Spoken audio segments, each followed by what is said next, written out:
So there I was, just hitching a ride on this cargo wagon, mindlessly chewing on a blade of grass, looking like some budget roadside thinker, trading jabs with rough mercenaries about my romantic history.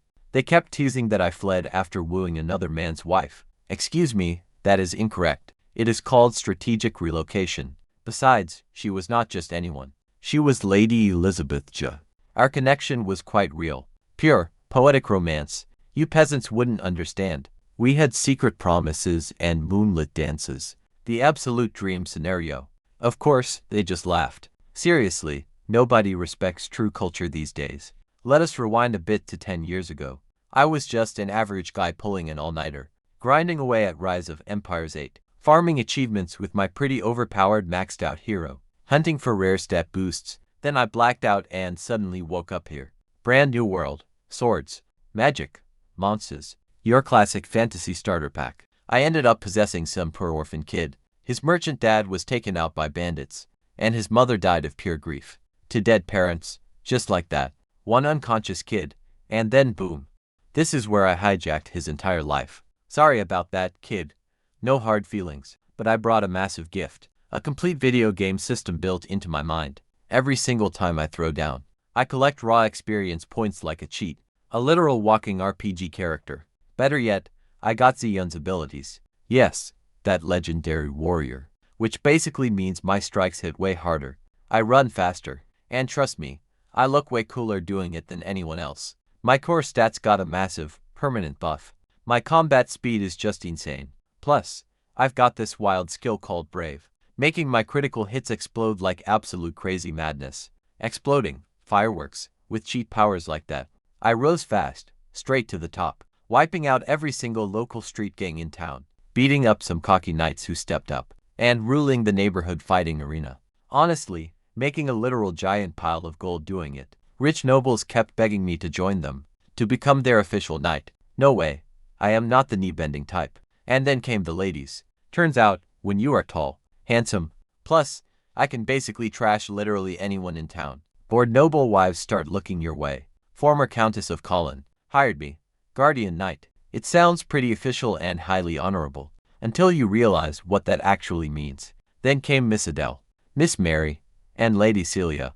Let's just say my schedule got pretty packed, insanely fast, which is exactly why I ended up out here, escaping, strategically relocating down a dirt road, before any angry husbands could catch up. But right when I was getting pretty damn comfortable, beer in hand, using my hanging cloak to block the afternoon sun, someone screamed, "Enemy attack." The entire caravan immediately scrambled, drivers quickly forming a defensive wagon circle, like they had done this 100 times before. And honestly, they had, because in these wild lands, absolutely everything wants to eat you. I snatched my blade, climbing up onto the cart to skin the area. Far out on the horizon, our scout was riding back at full speed, and trailing behind. Hundreds of dark shadows were sprinting our way. Big Noels, ugly, 2-meter-tall dog-faced monsters with slimy green-black skin, dirty, greasy yellow manies, and the attitude of a blender full of bad decisions. They are fast, brutal, and they never show up alone. They pack together, sometimes hundreds strong. Right behind the gnolls came waves of goblins and kobolds. Honestly, those fodder goblins are pretty much useless. A random farmer with a stick could easily handle 3, but when there are literally hundreds of them, they become a major problem. Just like how a swarm of mosquitoes becomes a nightmare. Their leader was this massive gnoll chieftain named Yugas. Huge guy, pretty proud of himself too.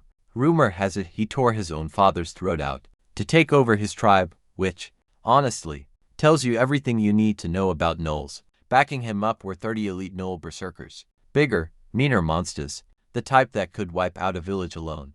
Yugas definitely thought he had this in the bag. I could read it right on his ugly snout. That smug smirk of a predator cornering helpless prey.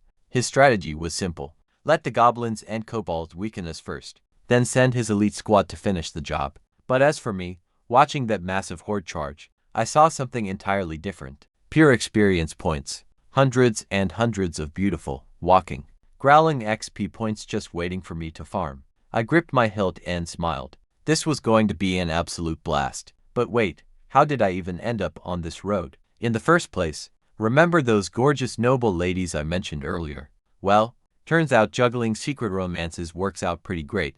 right up until it all collapses. There was this fancy masquerade ball, incredibly lavish and very private. I was having, let us call it, a rather passionate debate with the Countess and some other gorgeous women, when things got quite a bit out of hand, and someone saw something they really should not have. The brand new Count Colin, technically my stepson. Well, if you squint hard enough, he completely lost it and ordered his knights after me. The kid wanted me dead, so what did I do? I tried talking things out pretty peacefully. One pitch black night, I snuck right into heavily guarded Thorn Castle alone, and had a friendly little chat with 30 armored knights. By chat, well, watch this. I pretty much beat the absolute daylights right out of every single one of those guys. After that, I sat down with my beloved stepson, and we reached a solid deal. I agreed to leave town, and he stops hunting me. Everyone wins, mostly me. I bid some pretty tearful goodbyes to the local ladies, bought a fake noble title using their generous help, grabbed my life savings, and headed straight north with a merchant caravan. But that's right, when a massive gnoll army attacked, charged, tear them all apart. Vicious goblins and kobolds came sprinting straight at us, like a chaotic, green wave of absolute stupidity. Our side had maybe 70 people total. Only half were actual fighters. Our archers let loose about 20-something arrows. Real intimidating, you see that, right? But those caravan guards really knew their stuff. They quickly plugged up the gaps between wagons, and started aggressively skewering incoming goblins, like they were running a local kebab stand. I grabbed a pretty long spear from the cart and got to work from above. My spearhead blurred so fast it left after images. Each quick swing sliced right across those goblin throats. Honestly, it was just like mowing lawns, except this grass screamed. Meanwhile, those gnolls stayed back, just watching their weak minions get absolutely slaughtered. Classic boss move, make the interns do it first. 15 bloody minutes later, the entire ground around our wagons was completely stacked with dead bodies, though we lost 2 men dragged off the wagons. And yeah, let's not discuss their gruesome fate. Those goblins and kobolds were right on the edge of absolute panic. Then, Iga steps up, one massive roar, and 100 gnolls charge. Watch how the camp's mood instantly flips. Morale instantly plummets from 80 to 60 on my system screen. In a single breath, everyone goes pale, hands shaking, weapons trembling. The guard captain is screaming orders. Pick up your weapons or we die. Honestly, that's pretty motivating. But I'm already on the move. Leaping off the cart, spear gripped tight, hitting the ground running. My flying horse skill suddenly activates, and instantly, I turn into a blur. I absolutely rip through the remaining goblins and kobolds, like a heavy bowling ball through wet tissue paper. Their freshly recovered morale, gone, shattered instantly. Bye-bye. Then I crash into the gnoll line, and the first beast grins, baring all its teeth, already tasting my throat. Poor guy, my spear drives right through him, launching his 7-foot body into the air, like some furry javelin, but the others don't even flinch. Angrier now, they rush me with heavy spiked clubs. Bad idea. Spinning cherry blossom. Yeah, I name moves. Don't judge me, for massive waves of battle energy spiral directly off my spinning spear. Every gnoll in range suddenly looks like they just got tossed into a blender. Deep cuts everywhere, bodies flying backward, way faster than they originally charged. The caravan guards are standing on top of their carts, with their jaws literally on the floor, muttering, "Is this real? Since when are knights this strong?" I mean, I'm not technically a real knight. Hey, we take those compliments, right? In just a few breaths, I drop over 30 gnolls. Our side's morale shoots straight through the roof. The gnolls' morale completely tanks. Jaeger sees his entire army getting wrecked, and completely loses it, howling out like a totally broken dog whistle. He charges straight at me with 30 of his elite berserkers. 30 massive, super juice gnolls, all charging straight towards me. Did I run? Please. Instead, watch this. When I was 12 feet away, I unleashed my ultimate Thunder Lance. My entire body exploded with power, bones cracking and popping, muscles swelling as I grew from 6'3" to over 7 feet into seconds. Lightning started dancing across my skin, jumping along my spear, crackling in the air around me. The berserkers closest to me froze solid, their muscles locking from the static charge. Crackling blue lightning wrapped around my spear like a living thing. I spun it, and dozens of lethal thunderballs shot in every direction, like the world's most violent sprinkler system. Everything within 30 feet of me got totally deep fried. Those gnolls turned into charcoal sculptures, still frozen in mid-charge. And I guess, The brutal chieftain who murdered his own father took a lightning bolt to the chest and stumbled, badly burned before he could even whimper. My spear was already through his throat. Fight over. Boss defeated. Experience points collected. I love this world. After Igus hit the dirt, the rest of the battle was basically cleanup duty. Goblins and kobolds ran like someone yelled out loud. Free bath at a goblin convention. The remaining gnolls saw their leader dead, and their morale evaporated like spit on a hot rock. Did I let them run? Absolutely not. Every single one of those fleeing gnolls had little green numbers floating over their heads that only I could see. 10 experience points each. Seriously, who lets free experience points run away? That is like watching cash blow out of your wallet and just waving goodbye. So, I chased down every gnoll I could catch. My flying horses speed boost made me faster than most of them, but hey, even I can't be everywhere at once. A few dozen slipped away. Annoying. Whatever, once the chaos finally cleared, I surveyed the damage. Over 70 dead gnolls, plus endless goblins and kobolds. Then came my absolute favorite sound. The system chimed. Ding. Battle complete. Total victory. 258 dead enemies. Over 1400 experience. And a nice 300 bonus. Level 12. Oh baby. 2 shiny attribute points. Plus a couple skill points and a silver chest. Christmas came early, and it smells like burnt monsters. Check this out. Let's look at my stats. Strength is 26, Agility 28, Constitution 25, Spirit 19. For comparison, normal guys usually sit around 5. Elite trained soldiers might reach 8 or 9. Basically, I'm 5 times stronger than a regular person. But in a real, bloody fight, the gap is huge. My weapon mastery is totally insane. Spears are 160, swords 156. I can ride, shoot, and snipe enemies with terrifying accuracy. Now look at this fun stat. 18 charisma. The system basically calls me gorgeous. I could easily get rich off my face alone. Anything over 10 is handsome. At almost double that, I get massive shop discounts. Plus hearts in girls' eyes everywhere. If I lacked basic willpower, I'd have married some rich noble woman by now. And this whole story would be called My Noble Girlfriends. Or maybe, The Countess Fell for Me. But I have standards. And with a 60 in my command stat, which means any army under me fights harder and refuses to break. Regular soldiers usually panic once they lose 30% of their guys. Under my direct command, they will fight through 40 or 50% casualties. Not inspiring leadership, basically mind control, done with pure charisma and loud yelling.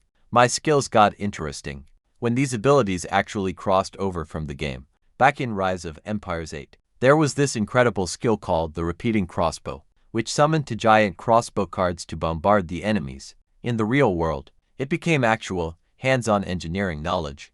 I straight up know how to build a massive siege weapon. Completely from scratch, I built one. That beast could pierce knight armor at 100 meters, and pinned a giant mountain bear to the earth. Like a pin bug. Sounds absolutely wild, right? Only catch, it fires once every 5 minutes, and moves slower than a snail on a Sunday stroll. Cannot hit anything past 100 meters and costs 300 gold nars to construct. So I scrapped the whole thing and sold the parts. Sometimes the coolest gear is just completely useless. After the clash, the merchant caravan started cleaning up, gathering loot and patching wounds. The usual routine. I headed back to my cart, spear in hand, feeling pretty damn satisfied, and just a bit tired, without a single scratch left. Right then, the caravan manager came scurrying over, wearing the most incredibly fake smile I've ever seen. Sir Suluan, thank you for your completely selfless help. Selfless. I tossed my arm right over his shoulder and pulled him near. Listen here, friend. There was absolutely nothing charity-driven about what I just did. He just stared at me like a highly confused puppy. I saved your entire merchant caravan. You're alive, and your cargo is safe. Your people even got to keep their limbs, mostly. So are you seriously not going to pay me for that? His expression cycled through about 7 different emotions, within 2 seconds flat. You see, in this world nobles are expected to be brave, honorable, and generous, always stepping up to help, solely out of the goodness of their pure, noble hearts, especially those pretty broke, desperate nobles, who still cling to pride, like it's their very last possession. Well, I am not that type. He just stared at me, then at the battlefield littered with slain beasts, staring back at my pretty smug, shameless grin. Then he let out the deepest sigh I have ever heard. especially from a guy who still had his head fully attached. He reached inside his coat, grabbing a fat purse.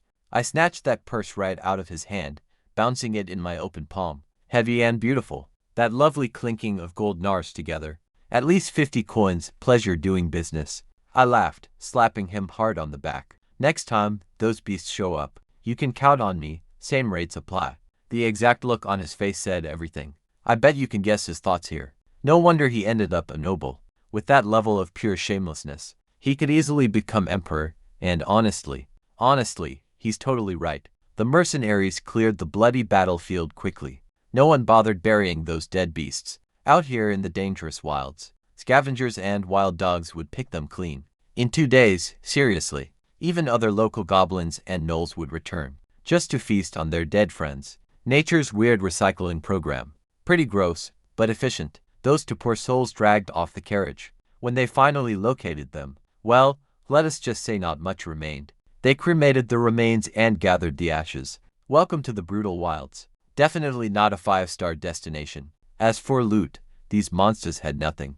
Most were literally fighting with cheap wooden branches. The gnolls carried some metal swords, but those rusted things were only good for melting down. And as for their ragged clothes, no one wanted to guess their original color. Straight into the campfire they went. Once the cleanup was done, our caravan finally started moving again. But things suddenly got pretty weird with the mercenaries. The same guys who were just joking around earlier. Now they were incredibly quiet and polite, constantly throwing these highly respectful glances toward my cart. Funny how slaughtering 258 monsters in one afternoon completely flips how people treat you.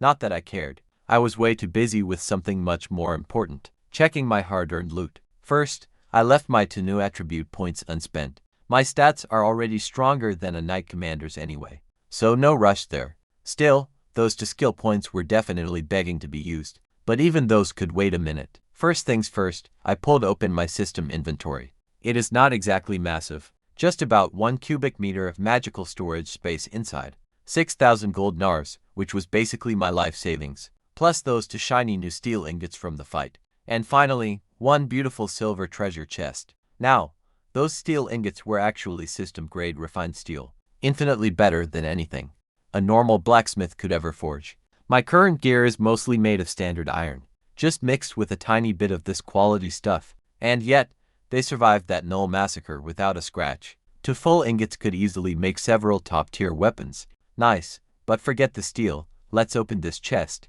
The system has 5 different tire levels: black iron, bronze, silver, gold, and legendary purple gold. The absolute best I had ever gotten before was bronze. This was my very first silver.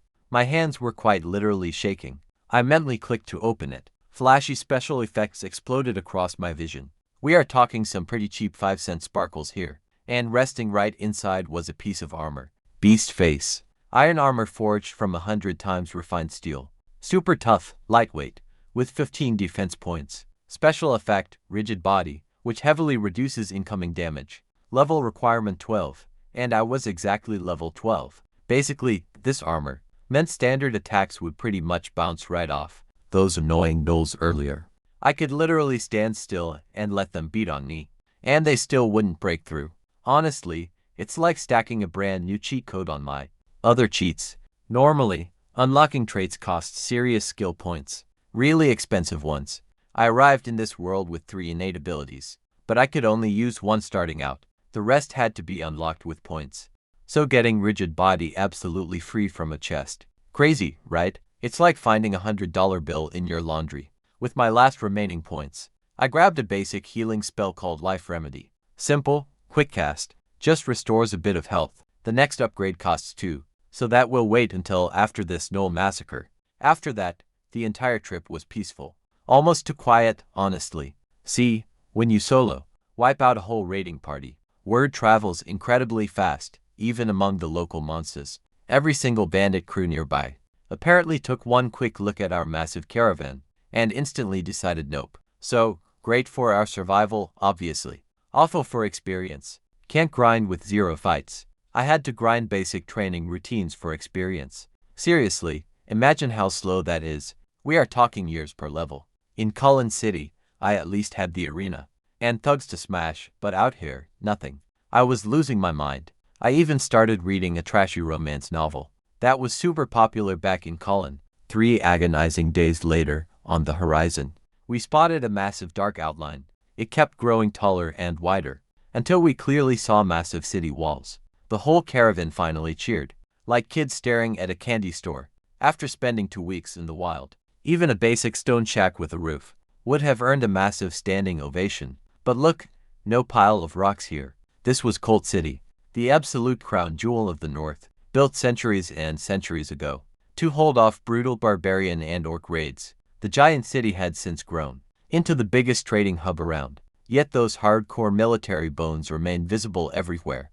Those walls rose over 30 feet high, solid, heavy stone, complete with watchtowers sticking out every few meters. They basically turned the massive wall into a star-shaped fortress, meaning any army trying to climb up would get absolutely skewered from 3 directions at once. And trust me, this moat was no dinky ditch. They literally diverted a whole river to circle the walls. To capture this place by force, you'd need a massive force, along with 1.5 years of pure patience. As we drew closer, I spotted deep battle scars on those walls. Old war damage never fully repaired. Almost like the city was proud of its violent history. Banners showing crossed swords and shields fluttered proudly. High above stood the crest of House Savoy, the rulers of Colt City. They are one of the 4 legendary Marquess families ruling the Florence Kingdom, and technically, they hold a strong claim to the crown. But then again, so does roughly 1/5 of every noble family in the land. So it is not exactly exclusive. Then the road smoothed out and traffic picked up. Caravans of merchants appeared from everywhere. Northern furs, beautiful gemms from the Loren Kingdom, finely crafted dwarven iron, and from the desert, sweet dates alongside various exotic goods. Everything flowed straight through Colt City. The raw tax revenue alone must be staggering. Right at the main gate, 2 fully armored guard squads stood like frozen statues holding sharp spears, silently reminding everyone that this city plays no games. The massive alarm bell hung above the gate. 1 ring and reinforcements show up in 15 minutes. So we paid our entry tax, got our papers stamped, and rolled past those massive gates. New city, fresh start, 6,000 gold in my pocket, some shiny new armor in my inventory, and absolutely 0 angry husbands hunting me down. No doubts, life was pretty good. I quickly ditched the caravan and headed straight for a tavern. Not a fancy place, I am not that kind of noble. The sketchy kind where the air smells like beer, sweat, and highly questionable life choices. I pushed the door open and got hit by a massive wall of noise and cheap alcohol. The place was packed with mercenaries drinking and gambling, arguing and getting yelled at by fierce barmaids, who could easily beat half of them in a real fight. I flipped a silver nar to the bartender. Beer, food, whatever is good. His eyes lit up the moment he caught that coin. Roast lamb chops, mushrooms, potatoes, beef stew or pork pie, all our house specials. Lamb chops, Bill. Where are you, you useless idiot? Get this gentleman his lamb chops now. The food arrived fast and tasted absolutely incredible. After 2 weeks of eating campfire garbage, a properly cooked lamb chop was honestly like a religious experience. I literally inhaled it like a starving wolf, washed it down with cold beer, then leaned back to eavesdrop on nearby conversations. Mercenary taverns are basically like free newspapers. 90% of their gossip is pure nonsense, but that other 10% is gold. Wait till you hear the local prices here. A regular iron axe costs only 1 silver nar. For military-grade swords made of 100 times forged steel, with 0 enchantments, runs about 10 gold nars. A half-body chainmail suit costs 70 gold. That is easily 3 years of savings for an average family. A house in the outer district costs 100 gold. Plate armor costs 400 to 500 gold nars. Only knights can actually afford that, and most are just wearing their grandfather's old set. So next time we see a knight in ancestral armor, thinking it's all about family, honor, and proud tradition, well, he's actually just broke. With my 6,000 gold, I still can't buy one, but I could fully equip around 50 soldiers, or recruit 500 cheap militia guys instead, hand them each a sharp stick and a leather vest, and pray really hard, of course. Those 50 proper soldiers would absolutely steamroll those 500 in 30 seconds, so quality definitely matters, but I am not building an army. Not yet, anyway. I'm actually here because I want land, my own territory, a title, and a place where I am boss. Now, in this world, there are basically 5 ways to secure a noble title. Let's break down how we actually do that, because I have analyzed this quite a lot. Option 1. Just be born right. Have a pretty wealthy noble dad. Be the firstborn son, and inherit everything when he dies. Simple, elegant, totally impossible to do retroactively, unless someone finally invents a time machine. So this is off the table. Option 2. Join the army and fight in wars. Somehow survive and rack up achievements. Then maybe the king hands you some small patch of land, making you an official baron. Sounds noble and heroic, right? But here's the catch. The Florence kingdom has existed for centuries, and almost every good piece of land is already taken. Even if I fought like a complete demon and survived, they would probably give me some tiny, forgotten village way out in the middle of nowhere, and call it a reward. With those stingy nobles running the show, there's a 99% chance I'd end up risking my life for a patch of dirt, with just 3 goats and a broken well. Hard pass. On to option 3. Step 1. Marry rich. Ridiculously handsome. Check. Step 2. Get pretty strong. Check. Now, step 3. Find some wealthy widowed countess who has lands and a title, who is currently looking for a husband. Sweep her off her feet, then marry her. Boom. Instant nobility. I actually had a pretty perfect target for this. A gorgeous widow back in Collins City. Huge estate, and quite interested in me. But then wait for it. The sleeping with another count's wife situation exploded, and I had to run, so goodbye. My dear countess, another love lost to my lifestyle. Option 4. Swear loyalty to some big noble. Become a knight, get a nice little estate. Serve them faithfully forever. Sounds alright until you realize forever means forever. Not just me, my kids too. Their kids, and their kids' kids. Every descendant who inherits my title becomes another noble servant. That is not selling yourself, which means selling your entire family tree until the end of time. Absolutely not. I did not cross dimensions just to become someone's eternal employee. Now, option 5 is wild. Go to the noble council, buy a charter, take your people into the wilds, and carve out your own territory. If you survive, the land is yours, and it can be way bigger than other methods give. So what is the catch? The wilds aren't just gnolls and goblins out there. You have got trolls, ogres, magical beasts, lizardmen, and even orcs, barbarian tribes, and oh yeah, dragons. Just one bad day, and your brand new settlement becomes a monster buffet. Plus, all your investments go up in smoke, possibly along with you. High risk, high reward, my kind of deal.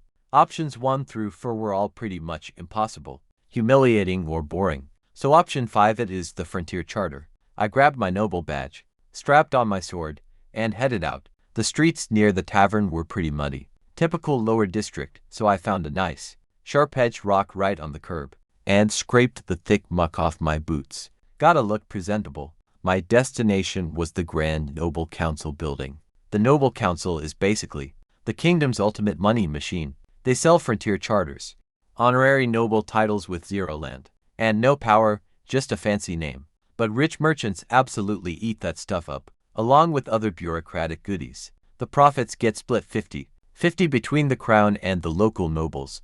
Everyone gets paid, everyone is happy. Time to go shopping for my future. The Noble Council building was pretty easy to find.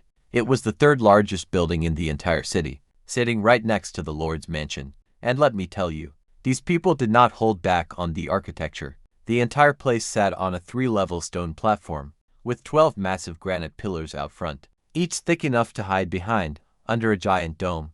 On top, with carvings of legendary heroes on the stone, historical scenes covered the outer walls, plus 2 massive, bronze statues of legendary knights on horseback, flanking the grand entrance, 15 feet tall, lances pointing forward, horses rearing up, looking like they were about to charge straight into battle.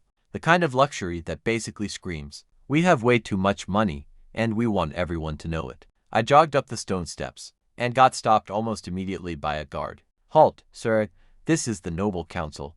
What is your business? I pulled out my noble badge. I am here to buy a frontier charter. He squinted pretty hard at the badge, checking the markings, decided it was real, and silently waved me in. Right this way, sir. Once inside, my jaw completely hit the floor. The main hall was absolutely massive, at least 500 square meters, ceilings over 30 feet high, covered completely by a perfect half dome, with 0 pillars holding the thing up. The engineering alone was pretty insane. Right on the ceiling, A massive mural depicted the founding war of the kingdom. It felt like stepping directly into a cathedral, except instead of worshipping any god, everyone here basically worshipped money and paperwork. The guard led me past a dozen busy clerks scurrying around, and stopped right at a fancy door. I realized that door was made of solid ironwood, a legendary material that only grows in the far north. Strong as steel but only a quarter of the weight. It takes 50 years to grow a piece this big, and costs a massive fortune. Most warriors only use it for high-grade shields, but these show-offs used it for an office door. The guard knocked. Still no answer. He knocked much harder. Still nothing. One final loud knock, then, "Come in," mumbled a voice that had been totally unconscious. Just 30 seconds ago. We walked inside. Behind a huge mahogany desk sat this chubby, middle-aged nobleman named Julian, pillow creases lining his right cheek, wet drool on his bottom lip and crusty sleep in his eyes. This guy had been sleeping so incredibly hard, he probably did not even know what century it was. "Sir Julian, this gentleman is looking to purchase a frontier charter," the guard explained, making Julian's sleepy eyes pop open. He just stared at me, like I'd just told him I wanted to buy the moon. "A frontier charter, you?"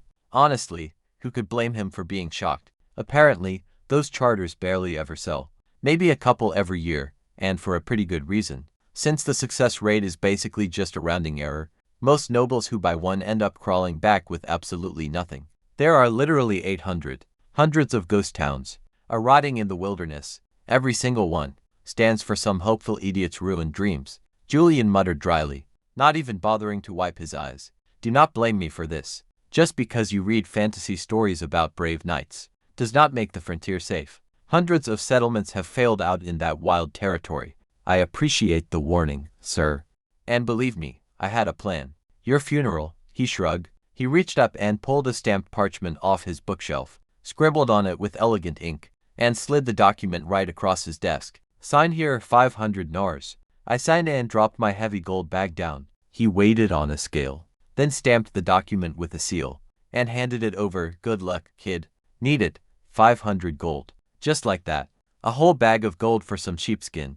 That basically says congratulations. You now have official permission to go die." Quite a bargain. Next up, building a team. A settlement needs people. Soldiers to fight, workers to build, farmers to grow food and weapons, tools, grain, medicine, and eventually slaves. Yeah, slaves. I know, it sounds pretty bad, but listen closely. Almost no normal person in their right mind would ever voluntarily move out to a brand new settlement into dangerous, monster-infested territory, since the death rate is pretty terrifying. The only ones who would even consider it are broke farmers and desperate drifters, with absolutely nothing left to lose. Everyone else would rather stay pretty poor in town. But alive, slave market it was. By the time I left that council hall, it was already getting pretty dark, so I headed back to the inn and crashed hard. The next morning, I grabbed some quick food. I rented a carriage for 1 silver coin in AR. Then we took off straight toward the slave market. About half an hour later, the carriage pulled up to a crowded market, and I jumped down. Before I even passed the gates, the stench hit me. Imagine the absolute worst public bathroom you've ever seen, rotting in the hot sun and boiled for extra power, just to make sure. Every single nasty molecule blasted your face. My eyes actually started watering after only 3 steps. The entire yard was just as miserable as you'd expect. Thick mud and filthy water everywhere. Traders screaming out prices, like they were hawking cheap fish at a bazaar. And behind them, iron cages packed with starving, broken people. They wore nothing but dirty rags around their waists, fresh whip scars on their backs, staring blankly at nothing. This was the absolute bottom of this world. Definitely not the grand army I wanted to lead, but every great empire starts small. Watch this, the exact moment I step inside. Dress pretty decent. Every cheap merchant in the place instantly swarms me. They crowd around like flies. "Sir, look at this choice here. Strong back, healthy teeth." I quickly brushed them off. These poor people could barely even stand upright. If I put them on guard duty, a few weak monsters would easily wipe them out. I needed fighters, not skeletons, so I pushed deeper into the crowd. The further in you go, the better the stock, and the air finally stopped smelling like literal trash. This middle section was actually decent, properly trained and clean, ready to work for around 3 gold nars each. Good for farming, I noted to myself. Then came the skilled labor, blacksmiths, builders, and craftsmen, 5 to 50 gold, depending on their specific skills. Pretty pricey stuff. Understood. And with that, I stepped inside the tent. Oh boy. The interior was just a massive lineup of female slaves. It hit me like a truck all lined up in neat rows, wearing almost nothing. Seriously, it looked straight out of one of those, well, you know, adult videos from my previous life. Prices ranged from 5 to 200 gold. Those premium options made my eyes go pretty wide. My wallet was literally sweating. My logical brain said, absolutely not. But every other part of me was screaming, just one, just buy one. 200 gold premium models, but 0 elf girls. Turns out, the elves sealed their forest years ago. No one has seen them since. Honestly, it is for the best. If elves were on the market, I would have gone broke on day one. I summoned every single ounce of willpower I had, and I really mean every drop, just to turn around and walk out of there. I did not look back once. One glance back would have totally destroyed my budget. Then I walked past the beast folk section, and almost lost my mind again. Ket girls, fox girls, fluffy ears, fluffy, swishy tails. My ultimate dream has always been to own a cat-eared maid, and a beautiful fox-tailed maid. And they were right there, tempting us both. Adorable, and surprisingly affordable. I closed my eyes and focused on my future territory. I thought about survival. I thought about real priorities. I just kept walking, and it was agonizingly hard. Harder than fighting Noels. Harder than sneaking into Thorn Castle. This was absolute torture. Finally, I moved on to what I actually needed: fighters. Fully trained barbarian soldiers from those fierce northern tribes. These guys were the real deal. Absolutely massive, averaging well over 6 feet tall, some even over 6.5.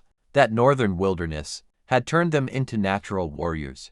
And the best part, they were surprisingly loyal. See, these barbarian tribes all hate each other.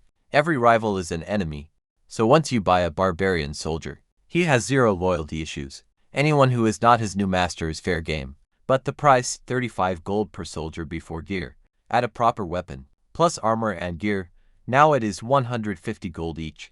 Quick math with my 5,000 remaining gold, minus what I need to buy food, tools, and supplies. I could afford maybe 30 fully equipped elite troops. 30 guys to build an entire frontier settlement. In monster-infested wilderness. That is not a plan. That is a suicide note with a budget attached. Then I spotted something pretty interesting. Off to the side, there was a weird group of slaves that nobody was even looking at. Most slave groups are just all strong men, or skilled workers. This bunch, it was a whole family package deal. Warriors, old folks, kids, everyone mixed together into a complete tribal unit. They were berserkers, real wild men, a very specific type of northern barbarian, with a special ability, rage mode. When a berserker goes wild, they turn into an unstoppable killing machine. Sounds pretty great, right? But here is the catch, a massive one. When they rage, they lose all sense of discipline. Strategy is gone. Formations. Forget formations. Friend or foe? What is the difference? They just charge forward and smash everything in their path, including their own teammates. The military actually tried using them once. They put a squad of berserkers right in the front line of a proper army. The berserkers raged and broke formation, charging straight ahead like bulls seeing red. Their entire front line completely folded, just trying to contain these maniacs. The enemy commander spotted the chaos, flanked them with heavy cavalry, captured the general and won the battle. Meanwhile, those berserkers just kept charging, totally clueless that they had already lost. After that absolute disaster, no military wanted these wild cards around. The only units taking them were suicide squads, soldiers hand-picked for do-or-die missions, where the only order is charge forward and kill until you drop, which honestly is the one thing they excel at. They became the pretty awkward middle child of the slave market, way too expensive for cannon fodder, too wild for proper armies. Plus this group had grandmas and babies with them. Nobody would touch them with a 10-foot pole, except me. I was grinning. But look closer, here's what they all missed. Frontier warfare is not regular army combat. There are no clean formations, no coordinated plans. It's messy, chaotic, wild, just rough brawling in forests, fighting monsters and savage raiders, who also have 0 discipline. In that madness, these guys are absolutely perfect. You can't break rank when there is no rank, and you can't ruin any plans if the entire plan is just slaying everything in sight. And those families, not a weakness. That's pure loyalty. Give them shelter, keep their kids and elders safe. And they will fight to the bitter end for you, not because they are owned, but because you gave them something worth protecting. Plus, here's the real reason I was smiling. A rejected bunch like this would be dirt cheap. Time to haggle. Let me tell you about the absolute best deal I ever made. So I spotted this slave dealer named Card, standing right next to a group of berserker barbarians, looking like a guy who just realized he bought a total shipwreck, leaking water everywhere, and honestly, that is exactly what happened to him. See, Karn was totally new. Last month, some other merchant was drowning in deep debt, and basically dumped his entire stock at a discount. Karn saw over 100 barbarian warriors going cheap, thinking, jackpot, strong warriors with families attached. The families make them obedient. I will sell them to nobles as bodyguards. But get this, and what literally everyone else knew, was that nobody buys berserkers as bodyguards. Their legendary rage makes them about as controllable as a flaming shopping cart, rolling straight downhill. So there he was, stuck with 126 hungry barbarians, selling absolutely zero of them, just watching his money disappear into their stomachs, one single meal at a time. The poor guy was only 2 weeks away from crawling right back to his father's shop and admitting his grand business dream was completely dead. Then I showed up. Selling these? I asked. Karn's head snapped toward me so fast, I felt it. I seriously thought his neck would break. His eyes lit up like a kid seeing candy. Honestly, his desperation was so thick you could feel it. It literally gave me chills. Yes, absolutely. You want to buy slaves, sir. Your taste is brilliant, he said, practically vibrating. These are the best warriors in this entire market. Only 10 gold nars each. You will not find a better price anywhere. 10 gold each for berserkers that nobody wants. This guy was straight up trying to rob me in broad daylight. I gave him my best. Are you serious? Right now look. 10 gold. Did you wake up today and decide I look completely stupid? These are berserkers. Literally nobody wants them. You might as well be selling me angry, violent furniture. So I turned to walk away. Let me share a negotiation tip from Uncle Saluin. When the seller is more desperate than you are, walk away, always. Even if you want the product badly, especially if you want it bad. Karn grabbed my arm, desperate, like a drowning man grabbing a rope. Wait, sir, the price is negotiable, do not leave. Why would I stay just to get scammed? 7 gold each. I stopped struggling. 7 sounded more reasonable. But I only want the adult warriors. You can keep the seniors and kids. Karn's face twisted up. The families have to go with them. Without their families, these men won't cooperate. They need. What am I supposed to do with toddlers and grandmas? I simply do not have enough food. If you are forcing a package deal, then forget it. I pulled away again. 6 gold each. Karn's eyes were closed. He looked like he was ripping off a bandage. But the families stay with them. All of them together. Deal, huh? He froze. I do not think he expected me to agree so fast. The truth is, I always wanted those families. That was the whole point. Warriors with families to protect are the ones who fight to the death. But Karn did not need to know that.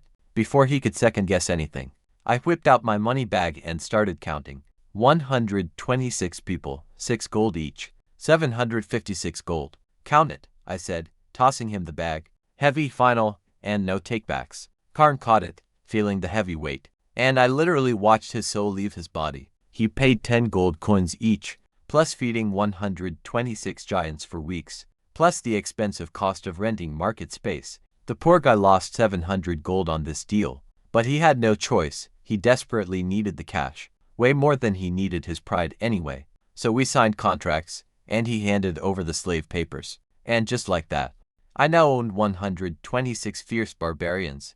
As I walked away, Karn tried to cope. I could literally hear his desperate thoughts. It's fine, I still have 700 gold. My business empire will easily rise from the ashes. Sure it will, buddy. Keep dreaming. Now, I had to find a spot for this tiny army. I could not just march them through the main streets, like some grand parade. Luckily, playing the role of a noble has serious perks. I visited City Hall and purchased a discarded military base. Located right on the outskirts, the place was ancient. Built over 100 years ago when Cult City was right on the bloody front lines, needing massive troop garrisons. But the city expanded since then. The military moved away, and they tore down almost all the old camps. This one survived, only because the location was absolutely terrible, so nobody bothered wrecking it. And it really showed. Half the roofs were caved in, walls completely crumbled. The whole dump looked like it was one strong breeze, away from collapsing into a pile of historical rubble. Yet the foundation was solid. The builders a century ago actually did a stellar job. Those main frames were sound. It was huge inside. All it really needed was a bit of roof work. I immediately hired some workers, bought materials, and got them busy. While they patched things up, I walked over to the training grounds to have a little chat with my new hires. Now watch, because this gets pretty wild. These guys are called barbarians for a damn reason. These guys averaged about 7 feet tall, 7 feet of raw brute force. Every single man was a mountain. Now, I am 6'3", built pretty solid, but standing in front of this crew, I felt like a tiny kid at some bodybuilder competition. 126 beasts stood in the yard, staring with cold, dead eyes, not a single trace of fear. Zero respect in sight. They definitely did not look like newly bought slaves, more like wolves sizing up their next easy meal, quietly deciding if I was worth obeying, or just tearing apart. This talk is going to be wild. You see, barbarians are pretty simple, not stupid, just very straightforward. You want to earn their respect, knock them out, want them to actually like you. Drink together, no annoying politics, no cowardly backstabbing here. Honestly refreshing.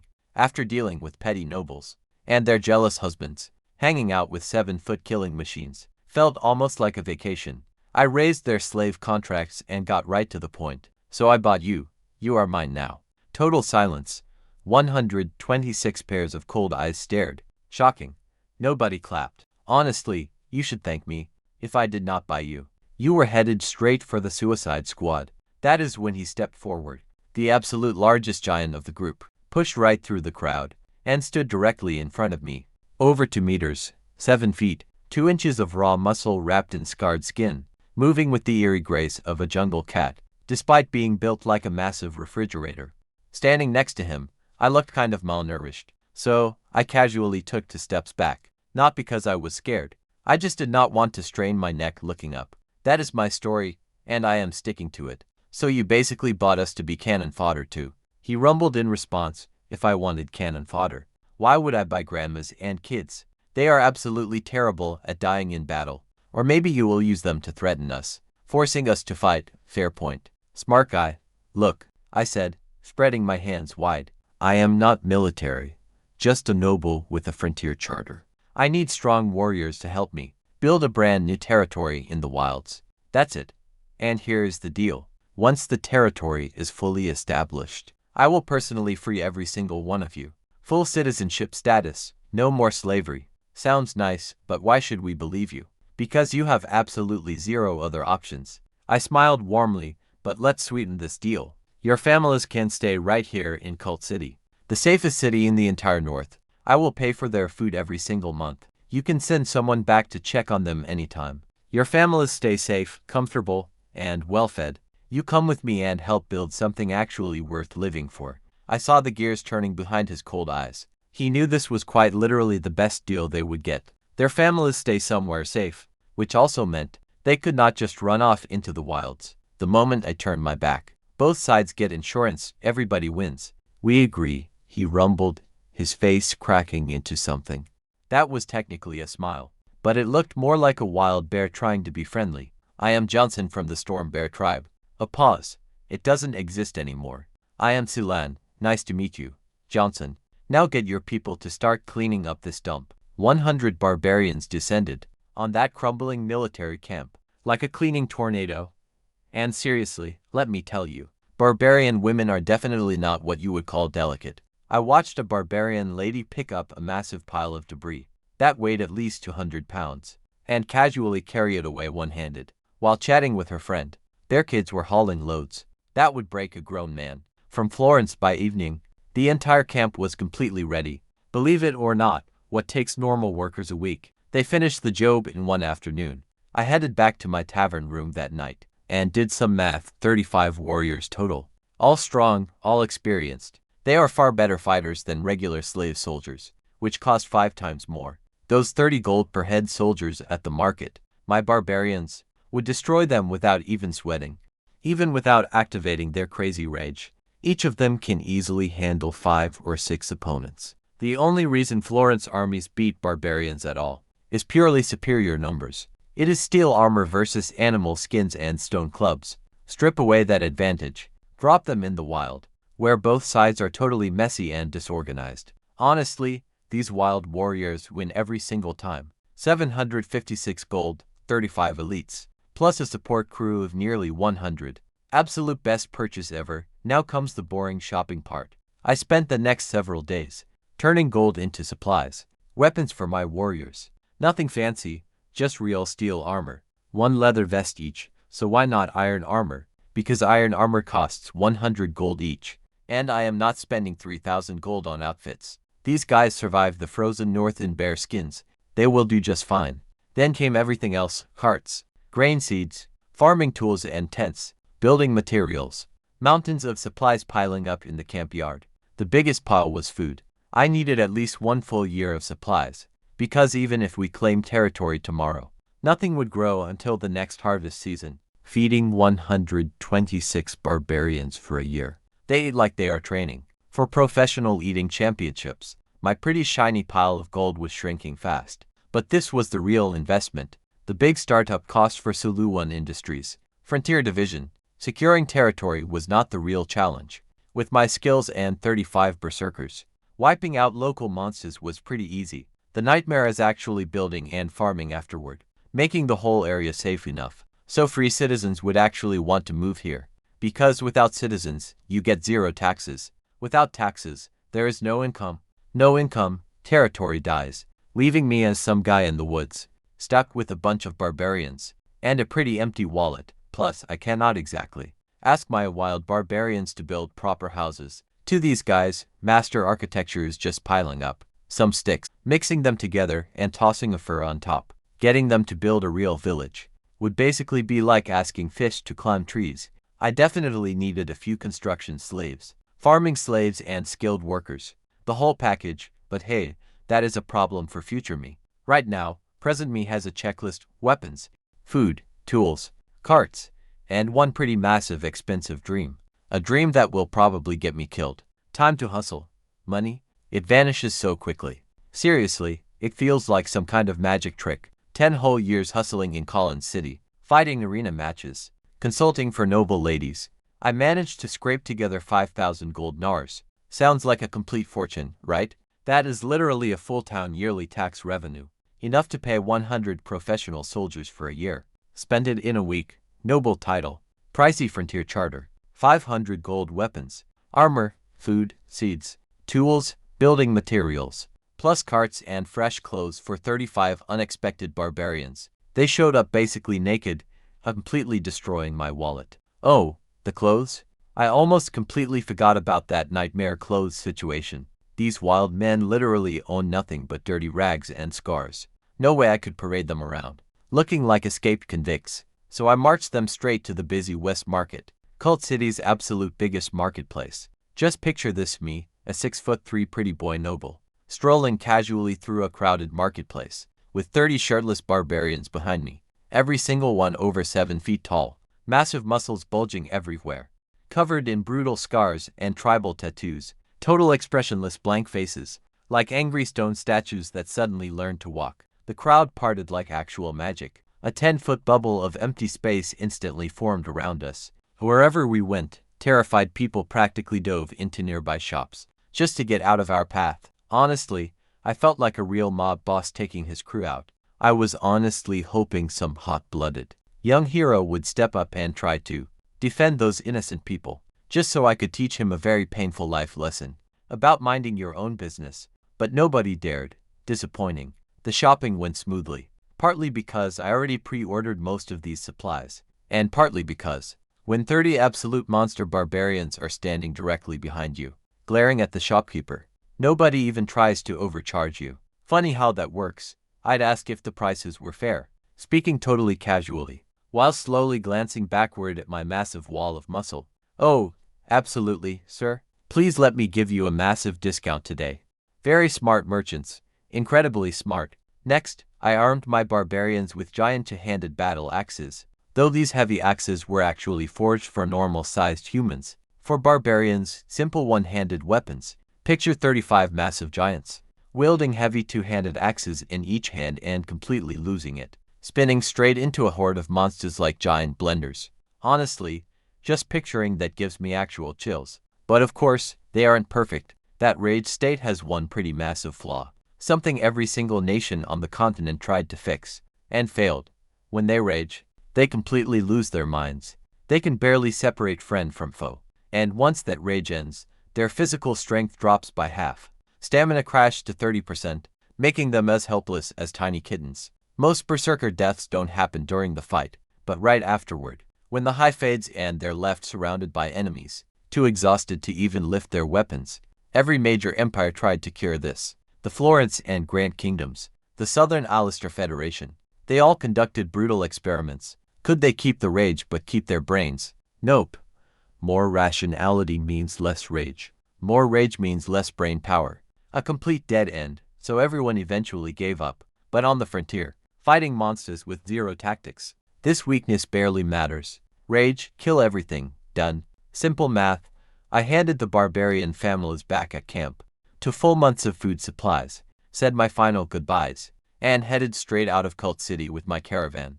30 wagons packed to the absolute brim, minus 15 armed barbarians, plus a hired mercenary group for some extra muscle. Over 100 people total.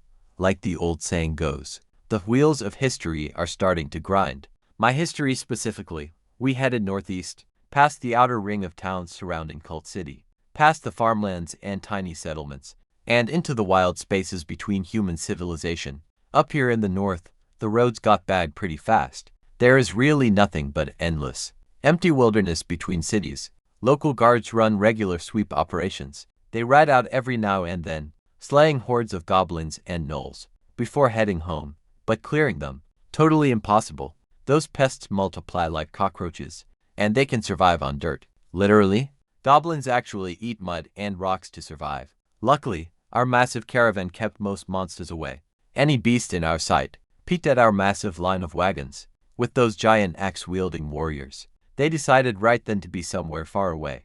Great for keeping us alive, but awful for my level grind. I was dying to farm some experience, yet every single goblin was running away. Talk about a pretty cruel twist of fate. 5 days deep into the wild, we hit Blackstone City, the very last human settlement, inside the Florence Kingdom, a fortress of 5,000 residents, protected by 1,000 garrison soldiers. No peaceful suburbs or farming villages, just a giant stone box packed with armed fighters. Staring anxiously at the endless wilderness beyond, we kept moving. Our wagons rolled right past, heading straight north. Past this point, no human cities remained. No roads, no backup, absolutely no safety. Just the savage, wild frontier where everything wants to eat you. And here's where the real fun begins. Almost instantly, I noticed scouts hiding in shadows, creeping little watchers, stalking our caravan through the tall grass, peeking behind rocks and the tree line. They dared not attack our massive group, yet they kept trailing us as numbers grew. By the 4th day out, over 100 beasts were following us, a massive horde of starving and curious monsters waiting to strike us. I smiled. That wasn't a threat, that was an opportunity. Time to let my barbarians test their brand new axes. And here is the crazy part. The moment I officially led these warriors past the city gates, my system pinged with a newly registered military unit. Northern Barbarian Guard, 35 soldiers. Morale is at 85. These guys had automatically upgraded from basic Barbarian Militia to proper second-tier Barbarian Warriors, just by joining my command. Then there is Johnson, their big leader. He got classified as a Barbarian Champion and flagged as a hero unit. A hero unit in my army at level 12. I cracked my knuckles, looking out at those 100+ shadows, stalking our caravan. Man, get it, boys. Class is in session. Let me break down these Barbarian class abilities, because they are honestly beautiful. At the basic level, even a rookie Barbarian Militiaman gets the strong trait. That is a free strength and constitution bonus, just for being born giant. And then, once they upgrade to Barbarian Warrior, they unlock Rage. That is the minimum to be called a Berserker. Simply losing your mind completely, and becoming a whirlwind of destruction. 70% pain reduction, 20% strength, 10% speed boost, and 50% brain power reduction. Classic trade-off, hit harder, think less. Johnson, my main man, was a tier above that. A Barbarian Champion, On top of strong and rage, he had tenacity, which basically means his body has evolved past normal human limits. More health, more stamina, faster recovery. And he had whirlwind slash. Spin your body, spin your weapon, and attach a blade of energy to it, to shred everything nearby into confetti. And these barbarians, they could not shoot a bow to save their lives. Seriously, hand a barbarian a bow, and he will probably snap it, struggling to figure out which end to hold. So I handed them throwing axes instead. Turns out these maniacs have terrifyingly perfect aim. Hand axes at 30 paces, bullseye every single time.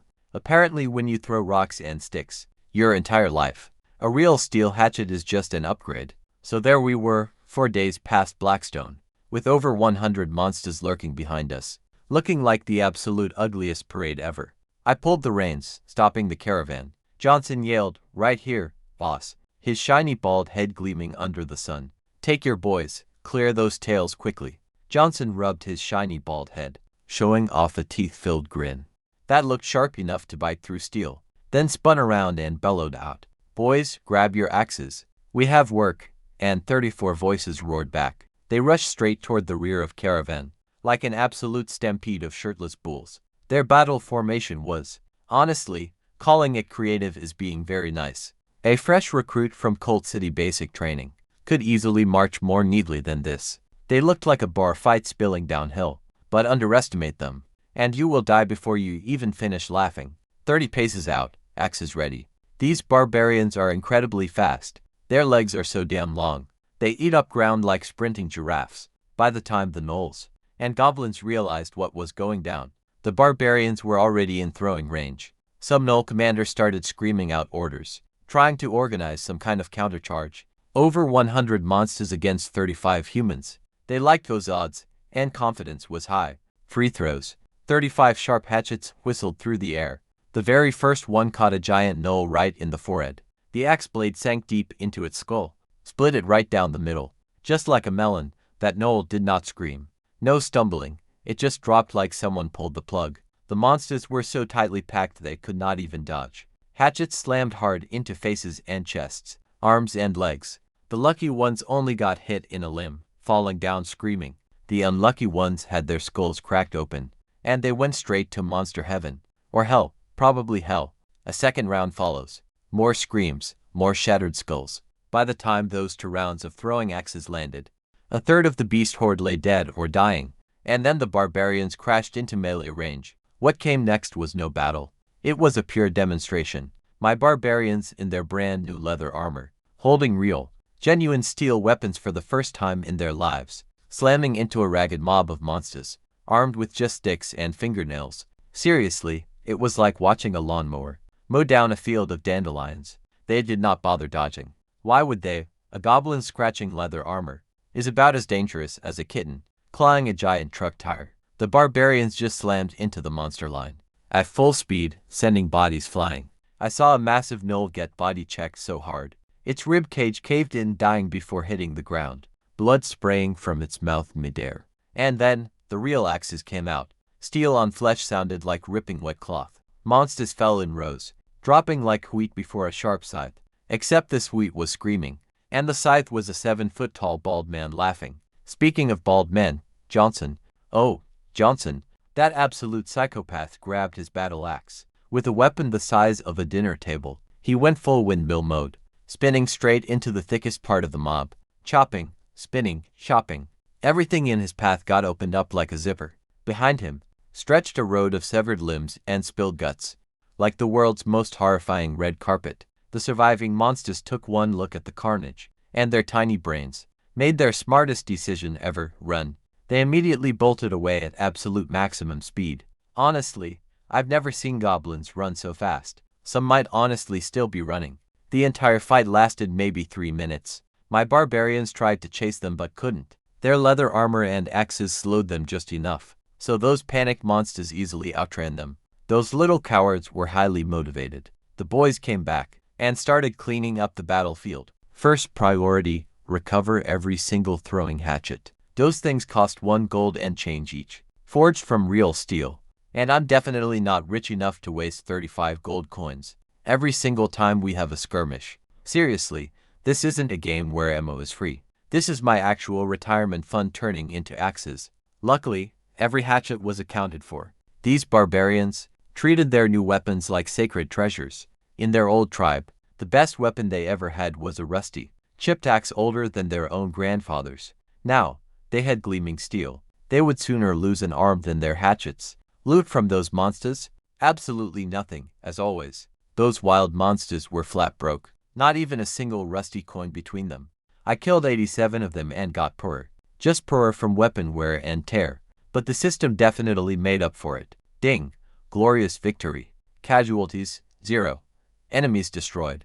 87 experience points added. Plus 1 bonus iron ingot. 0 casualties against 87 enemies. Just look at those numbers. Morale skyrocketed straight to 100. Maxed out. These barbarians went from cautiously obedient slaves to ride-or-die warriors in just one afternoon. Johnson came trotting over, grinning so white his face might split. "Anyone hurt?" I asked. "Boss, this gear is amazing." He slapped his leather vest like a proud dad, showing off his kid's report card. "2 guys got some scratches. Nothing serious. We are used to worse." "All the hatchets recovered?" "Every single one." I nodded. "Good man. Good troops. Good day." These barbarians used to live just like those monsters we just massacred. Animal skins, stone tools, rusty junk. Now they have real armor and real weapons. And they treat each axe like a family heirloom. Give a desperate man a good weapon and a reason to fight, he will move mountains for you. Give him 34 friends with matching axes, and he will move the whole mountain range. Honestly, these results do not surprise me at all. Steel versus wooden sticks is no fair fight. It is like bringing a tank to a pillow fight. Same principle. That made 1 trained Roman soldier worth 5 barbarians. Back in my old world's history, training plus equipment equals absolute domination. After the massacre, our caravan's atmosphere changed completely. No more monsters stalking us. The hired mercenaries who had been staring at me like, "Who is this weird noble with the barbarian army?" were now treating me like royalty. The caravan sped up too. Funny how motivation works. When everyone just saw your bodyguards turn 100 monsters into salsa. 5 more days into the wilderness. 300 miles from the nearest human city. Way past the minimum distance the frontier charter required. I only needed to be 100 kilometers out, but I kept going. More distance means more room to grow. I was planning ahead. Future Sulu would definitely thank present Sulu. The charter did not set any limit on how much land you could actually claim. Technically, if you are strong enough, you can grab as much wilderness as you want. But in practice, the biggest frontier territory ever established was only about 300 miles across, because the deeper you go, the monsters get nastier. Someone once reported seeing an actual dragon deep in the wilderness, though that was never confirmed. But earth dragons, those are definitely real. One unlucky frontier noble learned that lesson the hard way after building his whole settlement, got everything running, and then 200 earth dragons showed up and flattened everything. Earth dragons are mid-tier magical creatures at the minimum, and the powerful ones breathe actual dragon fire. Even a titled knight has to run. Only legendary knights can fight. So yeah, do not build your house where dragons live. Noted. After scouting around, I finally found the perfect spot. 2 rivers, the Red Sand River and the Whitewater River, curved around a raised hill of land, creating a wide, flat plain right between them. The hill was only about 20 feet higher than the surrounding area, but it was still the highest point around. The soil up there was hard and solid. Perfect foundation for a fortress. And the plain. Oh, that plain. Those rivers had been depositing rich sediment here for centuries, creating incredibly fertile farmland that would not need years of breaking in before it could produce crops. I did some quick mental math. Once fully cultivated, this land can easily support 50,000 acres of crops. That is enough to feed over 10,000 people. 2 rivers provide fresh water, fish, and defense. High ground for a castle, and fertile farming soil. Rich nature is everywhere here. I had found my new capital. "We stop right here," I announced. "This is home," and the caravan erupted into action. Tents quickly went up along the riverbank. A temporary camp rapidly took shape. Within hours, the rivers were loaded with fish. When the mercenaries and the barbarians started pulling them out, I almost cried happy tears. Every fish caught was precious grain I did not have to buy. The barbarians gathered wild onions, ginger, and herbs from the surrounding wilderness. They threw everything in pots with salt, and within 1 hour, the entire camp smelled like a 5-star restaurant. After 2 weeks of dry trail food, that fresh stew was the absolute best meal ever. I sat by the river, bowl in hand, watching wild ducks fly up from the reed beds, the sunset painting everything gold. And for one quiet moment, I thought, yeah, but watch this. That is when reality hit hard, because reality had a deadline. Winter was coming, and not like some TV show. I mean the brutal northern ones that will literally freeze monsters into solid ice sculptures. I needed proper buildings with solid walls and roofs before the cold hit, or my people would become the most ambitious collection of frozen corpses. Problem was, I had barely over 100 barbarians, mercenaries, and a few slaves I bought in the city. That is not enough to build a settlement before winter. Not even close. My solution. Free labor was running wild all around us. Everywhere I looked, goblins and kobolds are terrible fighters. We know that, but guess what they can do? Carrying rocks, chopping trees, digging holes. They're basically nature's construction crew. Tiny and dumb, but surprisingly good at hard labor. Well, if they're properly motivated. And by motivated, I mean terrified of a giant bald man wielding an axe. So, once we got that basic perimeter fence up, I left the mercenary guys to guard our camp. So I took my barbarians out hunting. But this time, we were hunting for workers. We swept a 5-kilometer radius around our camp, smashing every small monster tribe we could find. Just a few dozen goblins hiding over here, some kobolds over there, occasionally a null pack, against 35 fully armed barbarians. They stood absolutely zero chance. A single charge sent the whole tribe running, scattering like roaches when the lights turn on. But get this, things got pretty tricky. See, I did not want them dead. I wanted them alive, but catching panicked monsters, bolting wild in every direction. It was like grabbing confetti during a hurricane. Time to get a bit creative. I split my barbarians into 2 squads. My team would launch the direct assault, while Johnson led the second group, setting up sneaky ambushes along their retreat routes. We would charge in from one end. The terrified goblins would bolt the other way, straight into Johnson's waiting, massive arms. It was basically like herding cats. Smelly, ugly, screaming cats, but it worked. Slowly, our workforce started growing. Our holding pens were rapidly filling up, packed with captured goblins and kobolds. They looked incredibly confused by their sudden career, transitioning from wild scavengers to construction workers. Welcome to Sulin Industries, guys. Hard hats not provided, and escape is impossible. Honestly, let me tell you something. I have zero actual military training. Before this, I was just a college kid, not some special forces super soldier. Just a regular guy who watched a lot of war movies and played way too many strategy games. My entire tactical knowledge basically comes straight from Hollywood, video games, and whatever survival tricks I've scraped together here. But honestly, when your main enemies are just kobolds, you don't need to be Sun Tzu.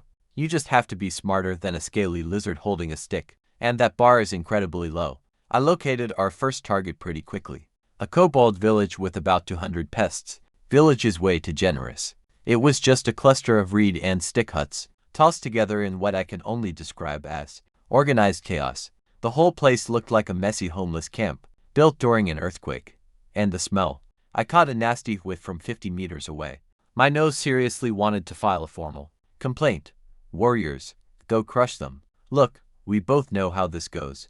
I didn't give some epic tactical speech. My crazy barbarians have exactly one gear. Formations, defensive lines, flanking maneuvers are completely foreign concepts here. Their whole tactical playbook is just sprint at the enemy and swing giant axes. My actual contribution as their commander pretty much comes down to pointing and screaming, "Go that way." I sent Johnson's squad ahead to set up a quiet ambush along their escape route, then led the remaining 15 warriors right toward the main kobold camp. The monsters spotted us, and to my absolute surprise, got excited. 200 pests versus 15 humans. Deep in those tiny lizard brains, those felt like winning odds.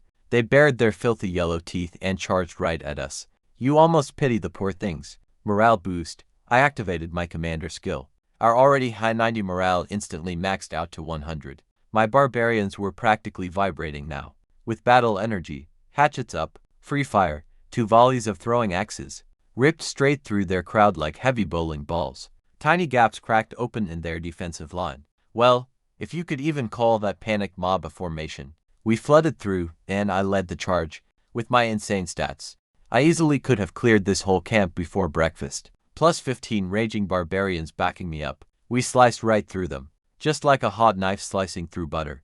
Every single kobold in my path dropped instantly. The entire clash lasted barely 3 minutes, before the monsters completely broke. Their confidence shattered just like cheap glass. They bolted, and honestly, this is where the fun starts. I quickly ordered my guys to stop the slaughter. Do not kill them, chase them. Herd them left. Look, dead lizards are completely useless. Living ones can carry heavy rocks and dig ditches.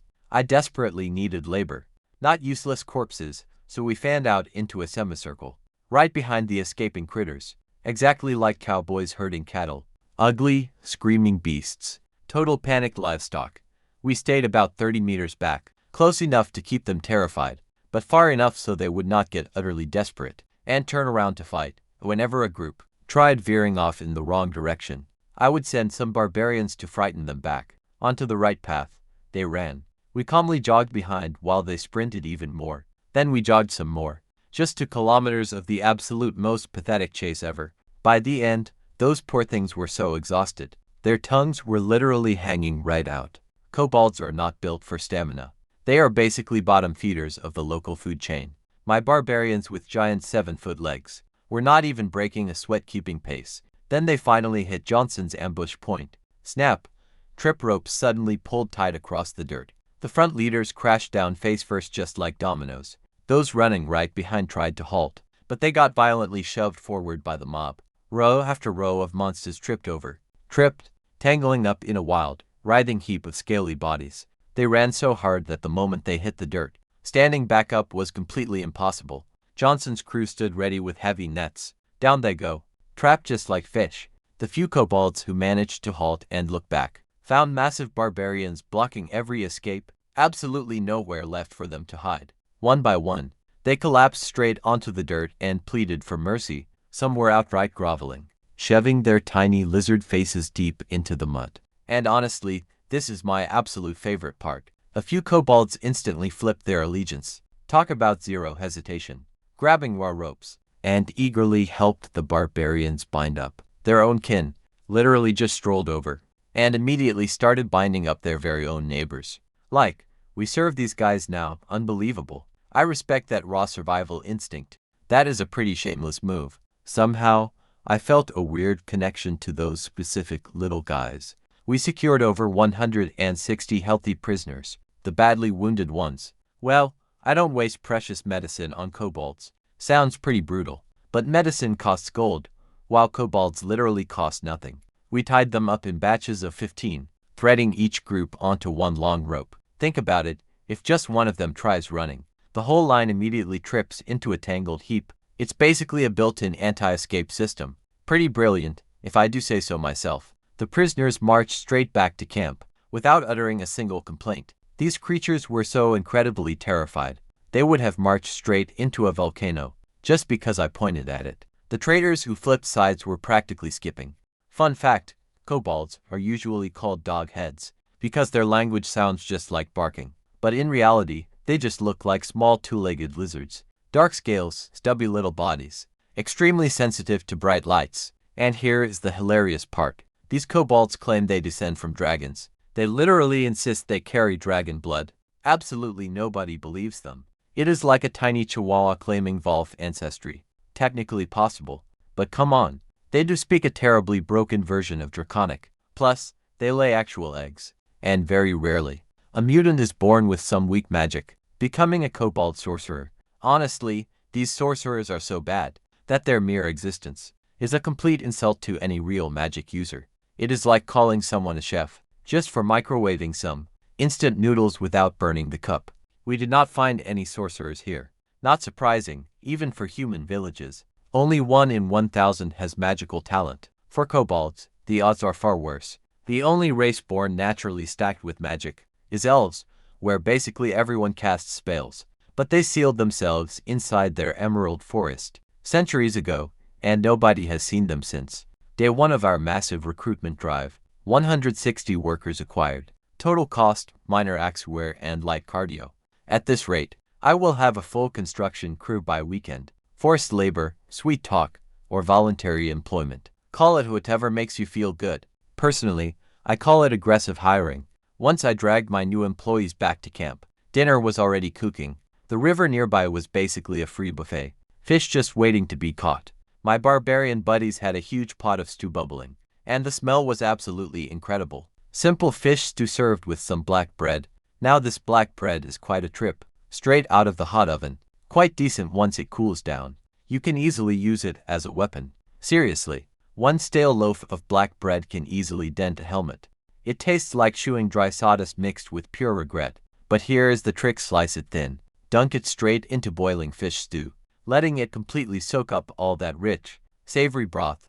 Suddenly that rock-hard bread becomes totally soft, highly flavorful and actually delicious. Throw some tender fish meat on top, and you have got a pretty proper meal.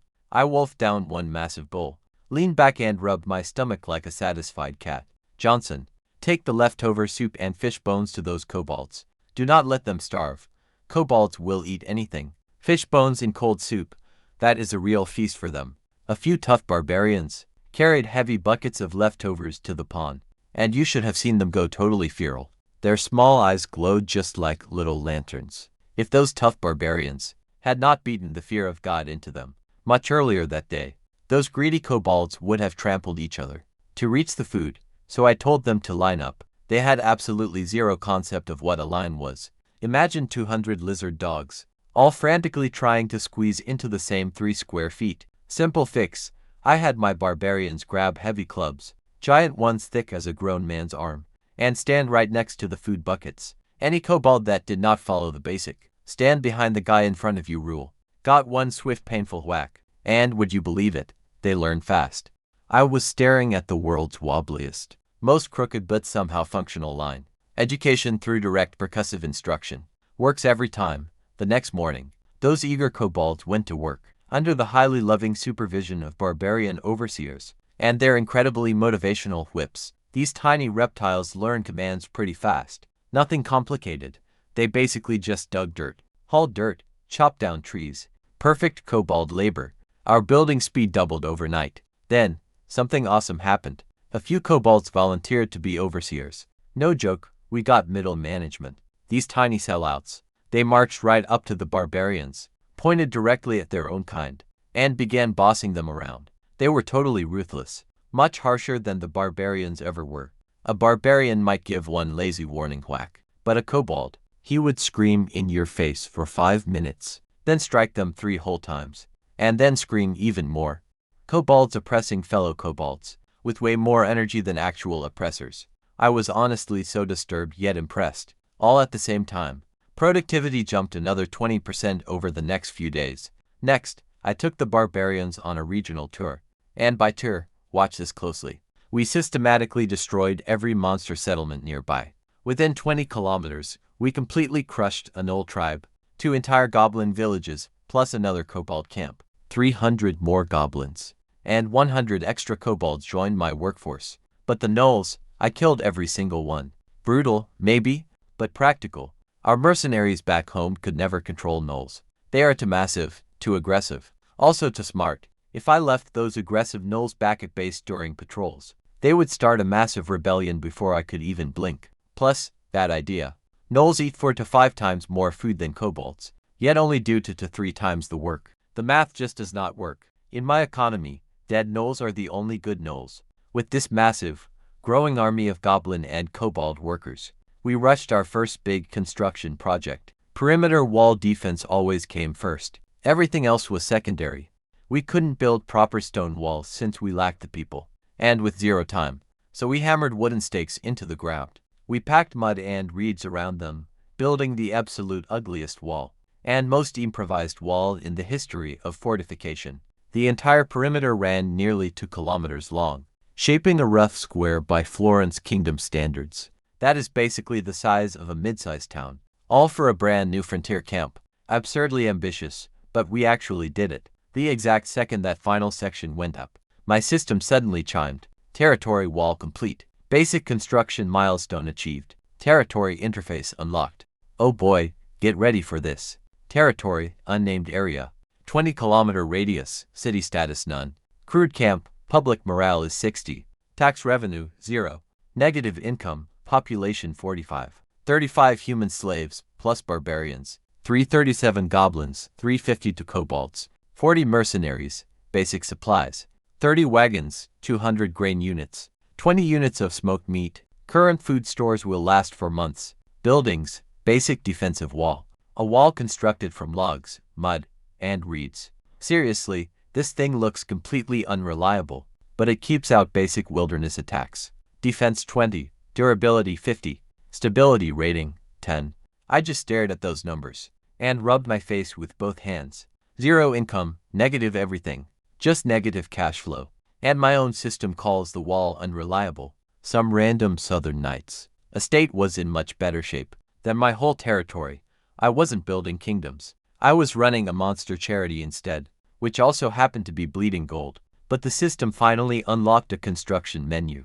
And that got me pumped. The Lord's Castle, the core administrative hub, a symbol of power giving massive governance buffs, boosting stability, authority, and training staff.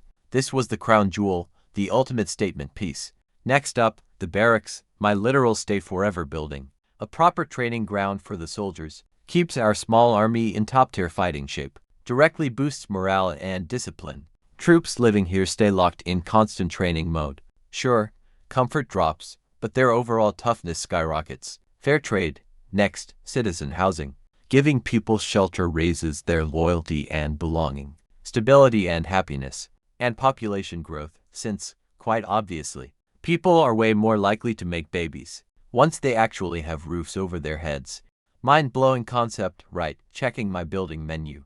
I stared at my rapidly shrinking gold reserves. Then I looked at our wall, basically a mud fence, barely held together by prayers and reeds. Every great empire starts somewhere. Mine was starting at absolute rock bottom, with a completely negative bank balance. 700 lazy goblin construction workers, who constantly needed to be bonked into working, and a defense wall my own system was insulting. But get this, rock bottom has one major advantage. The only actual direction is up. My system opened up a whole construction catalog, and scrolling through it felt like browsing some city builder game or tech tree, except everything here costs cold gold and real sweat. Instead of just clicking a mouse, farmland, growing food right inside our walls, so we do not starve during a siege.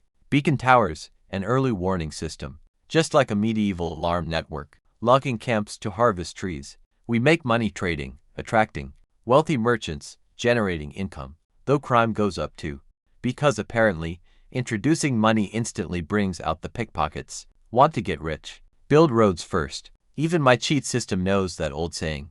Next up, security. Because once you gather a massive crowd together, someone is bound to steal something.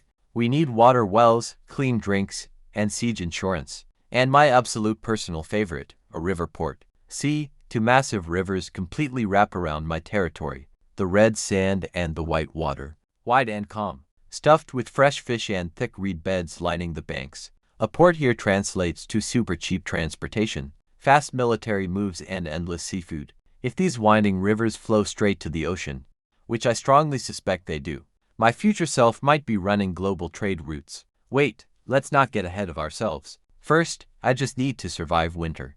I'm definitely not dumb enough to rely on one food source, so I immediately split my workforce. Some kobolds and goblins started plowing the farmland, safely inside the walls, while another group headed to the riverbank to build a dock and basic fishing boats. More fish means way less grain eaten. Just basic nutrition math. A human body burns through far more grain when there is absolutely zero protein or fat available. Fish easily solves that problem. Salt it, dry it, and save it for winter. Then boom, a genius idea hit me. Bird nests packed the riverbanks. Each nest had plenty of eggs. Basically free protein just sitting there waiting for us. But I'm no idiot who goes and destroys his own resources. So I gave strict orders. Take only half the eggs from any single nest, and never raid the exact same nest twice. Sustainable harvesting lets those birds keep breeding peacefully, guaranteeing us a permanent egg supply from that point on. Suddenly, our dinner menu boasted fresh egg drop soup, hot fish stew, black bread, and endless bird eggs. Yet my camp ate better than most working-class families. Down in Cult City, those people would kill for fish and eggs every day. I map out the entire territory myself, drawing directly from the system, the western and northern sides along the water. Perfect spots for our port and trading market. While commerce goes east, this military barracks, the Lord's Castle, sits dead center along the northern axis facing south, with everything completely symmetrical. Everything organized and looking incredibly beautiful on paper. But in reality, it was just a mud camp full of kobolds. Still, a man can dream. After handing out all the building tasks, I got right back to doing what I do best, patrolling and slaying monsters. And all that endless hunting finally paid off. Level 13. Plus, 5 of my barbarian warriors finally upgraded to tier 3 barbarian champions, unlocking both tenacity and whirlwind slash. My small army was getting scarier by the day.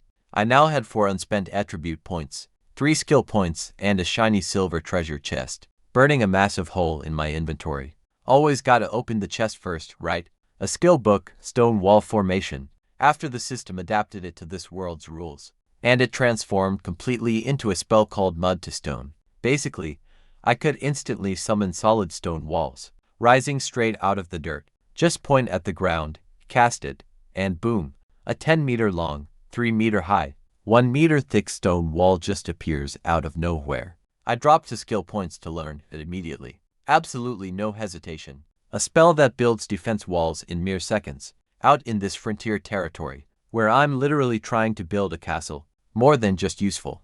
Talk about a total construction cheat code. And after learning it, I found out it goes both ways. Mud to stone, and stone right back to mud, which meant I could also dissolve stone walls. Siege warfare is suddenly getting incredibly interesting. Enemy behind a wall.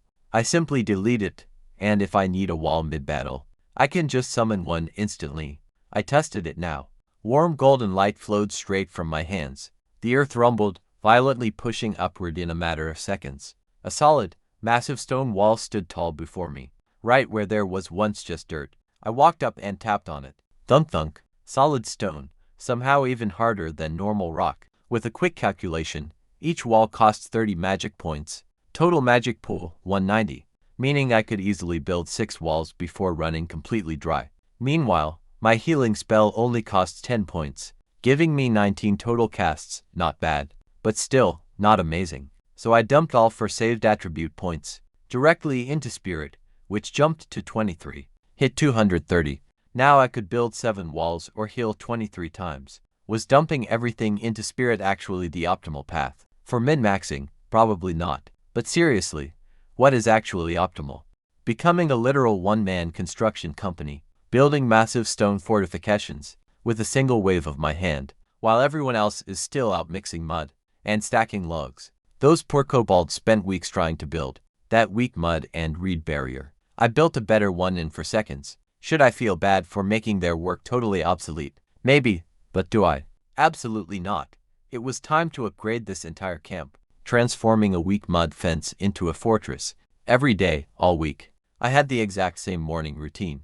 Wake up, walk to the wall, blast it with mud to stone magic until I ran completely dry. Then, go patrol. Return in the afternoon once my magic fully recharged. Blast some more wall, then repeat. Within just days, one whole side of my sad, tiny mud and reed fence was fully transformed into actual solid stone. The poor kobolds who spent weeks building that mud wall just stood there frozen, watching me turn their hard labor into solid rock in seconds. I could literally feel their tiny lizard brains short-circuiting. Wait, he could have done this the entire time. No, little guys. I needed your mud wall first. You cannot turn mud into stone without the mud. You were pretty essential, sort of. Then, something absolutely incredible happened. While I was out there mapping the territory, sketching the local terrain on old parchment, rivers, hills, and forests, just the basic stuff, when suddenly, but check this, my system suddenly unlocked a strategic map. My messy hand-drawn map looked like a complete kindergartner art project. Compared to this system upgrade, the system map was basically Google Earth, a flawless miniature replica of my entire territory, fully complete with smooth zoom in and zoom out.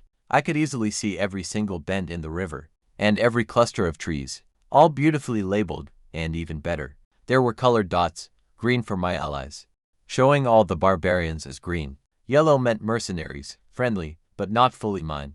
Blue was for slaves, and red represented hostiles, I had a 100-meter radar around me, showing absolutely every living thing nearby.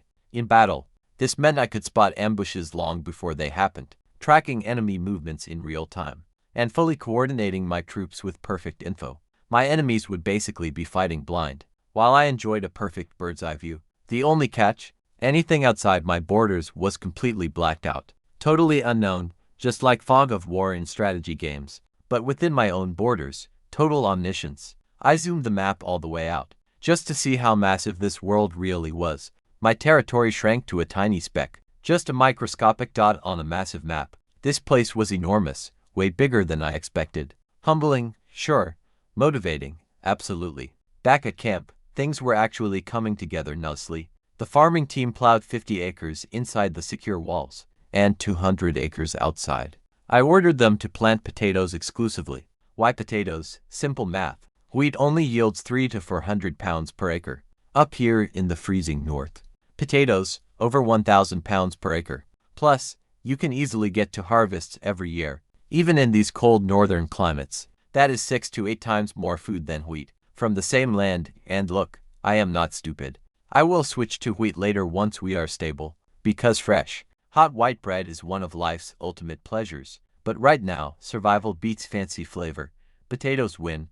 It is. The port on the northwest side was nearly finished. Nothing too fancy, just a simple dock for fishing boats. We chopped down local trees, and had our craftsmen build boats immediately, straight from fresh, unseasoned lumber, which meant these boats would probably warp quickly, and completely fall apart in 3 months. But 3 months of fishing meant 3 months of free food. So who cares? Besides, the fishing was absolutely incredible. Just 5 or 6 little boats went out, hauling in 200 to 300 pounds every day. That alone was easily enough to feed our entire camp. The extra surplus got salted and dried under the sun, stockpiled for winter. Between the fresh fish, massive potatoes, and bird eggs from the reed beds, my little frontier camp was eating like actual royalty. I built a giant warehouse to store everything: grain, smoked meat, dried fish, and tools, plus building materials, all perfectly organized. This warehouse was just so important that I finished it way before my own castle. My personal home could wait, but our food could not. I assigned 5 elite barbarians to guard it day and night, declaring a strict 30-meter exclusion zone. Nobody, not even mercenaries, not one slave, no one touched my supplies without permission. Out in the wild frontier, food is worth way more than gold. My lordly castle was still being built. Well, and by built, they were basically just digging dirt. But I refused to rush. This was my legacy. It had to be solid stone, done completely right. The plan: pack the foundation with thick mud, then transmute that mud to stone, turning the whole structure into solid rock, layer by layer, floor by floor. Sure, it takes time, but when it's done, we get a fortress built to last centuries. While the castle was underway, I started paving the local roads. Man, you have no idea how much I hate roads. In this fantasy world, let me actually paint you a picture of these terrible streets across the entire Florence kingdom. Even in big places like Cult City, which is supposedly the jewel of the north, the roads are a complete nightmare. Sure, the main avenue's okay, but everything else is pure mud, raw sewage, dead rats, and mystery fluids leaking everywhere. Garbage just piled high. The entire city literally smells like a filthy toilet, one that was never flushed since the kingdom was first founded. And when it rains, oh man, the entire town basically turns into a massive pool, flooded with floating raw waste. Trying to walk through that feels like wading inside a septic tank. People literally throw their waste out the window and just pray for the best, meaning hoping it splashes onto some other guy. Yeah, I'm not having that in my land. Right from day one, we build actual roads, solid surfaces, covered in gravel, actual drainage ditches on the sides. And I was going to establish laws, strict hygiene laws, no dumping garbage in streets, no using the alleyway as a bathroom, always goes to designated collection points, gets hauled right outside the city, and gets composted down into fertilizer at a special processing facility I would build specifically for that purpose. You heard me right, I was turning poop into profit. Human waste becomes fertilizer. Fertilizer grows potatoes. Potatoes feed people, who produce more waste. Waste becomes even more fertilizer. The circle of life powered by toilets. Every kingdom in this world has knights, wizards, and legendary warriors. Mine would be the first with functioning sewers. And honestly, I think that makes me the most dangerous lord on this continent. I was in the middle of inspecting a drainage ditch. Yes, my life has actually come to this. Getting super excited about drainage ditches, when one of my barbarian warriors started yelling, "Boss, look, a smoke signal." I stared at the northeast horizon. Black smoke was rising into the sky. My blood went cold, then hot, then cold again. You see, right after we set up camp, I had built beacon towers around the perimeter. Simple design, mud platforms converted to stone with my spell, stocked with kindling and manned by lookouts. One column of smoke means about 100 enemies. 2 columns means 500 plus. 3 columns means 1,000 or more. I counted the smoke columns too. 500 enemies minimum. I scaled the wall in 3 jumps. Lock up the kobolds and goblins. All of them. Now look, I like my little lizard construction workers. They're productive, they're obedient. They are cheap, but do I trust them? During a battle, while their wild cousins are attacking from the outside, absolutely zero room for any slip-up. And those kobolds will instantly flip sides, faster than you can even say career change. So, into the pens they go. All warriors and mercenaries, to defensive positions.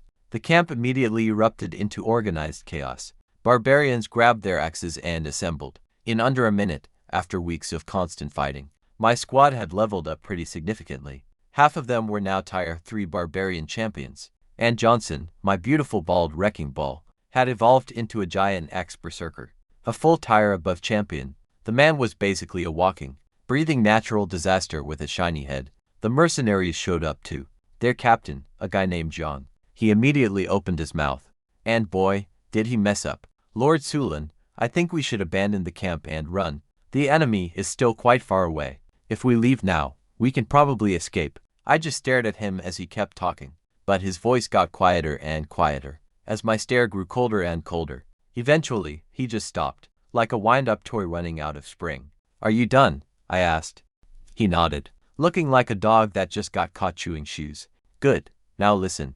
The enemy force is between 500 and 1,000. Yes, that is a lot, but this is also a great opportunity. If we crush them right here, every monster tribe in the region will hear about it. We will have months, maybe even years of peace to build and grow. Running means starting over with absolutely nothing. Fighting means winning everything." I paused and looked at every single mercenary. "And for those of you who fight well, 20 acres of farmland in my territory, once established, for outstanding performance. I will personally grant you a knight's title." You could practically hear 40 mercenary brains, desperately running numbers at the same time. 20 whole acres of land. That is generational wealth for a common soldier. Plus, a knight title brings lifetime status, respect and ultimate privilege, something most of them could never dream of. Then, the entire mood shifted instantly. Slumped shoulders instantly straightened. Nervous eyes hardened. Shaky hands gripped weapons with true purpose. Morale went from "let's run away" to "where do I sign up in 5 seconds?" Money definitely talks. The real reason I needed these mercenaries was not because I could not handle monsters. It was geometry. My camp's perimeter was nearly 2 kilometers long. 36 barbarians could not cover all of it. The enemy could walk right around any section. We defended, destroying everything I had built. I needed these cells words to plug the gaps, while my barbarians did the actual killing. Then things got worse. Rapid hoofbeats. A scout on a chestnut horse came galloping toward camp, screaming urgently, "Urgent military report." He slid to a halt right in front of me, practically falling off his horse, and gasping out news between heavy breaths. "Lord Suluin, bad news. The enemy force is at least 700, along with gnolls, goblins, and kobolds. There are over 12 trolls." Trolls? Now, for those of you unfamiliar with trolls, let me explain why.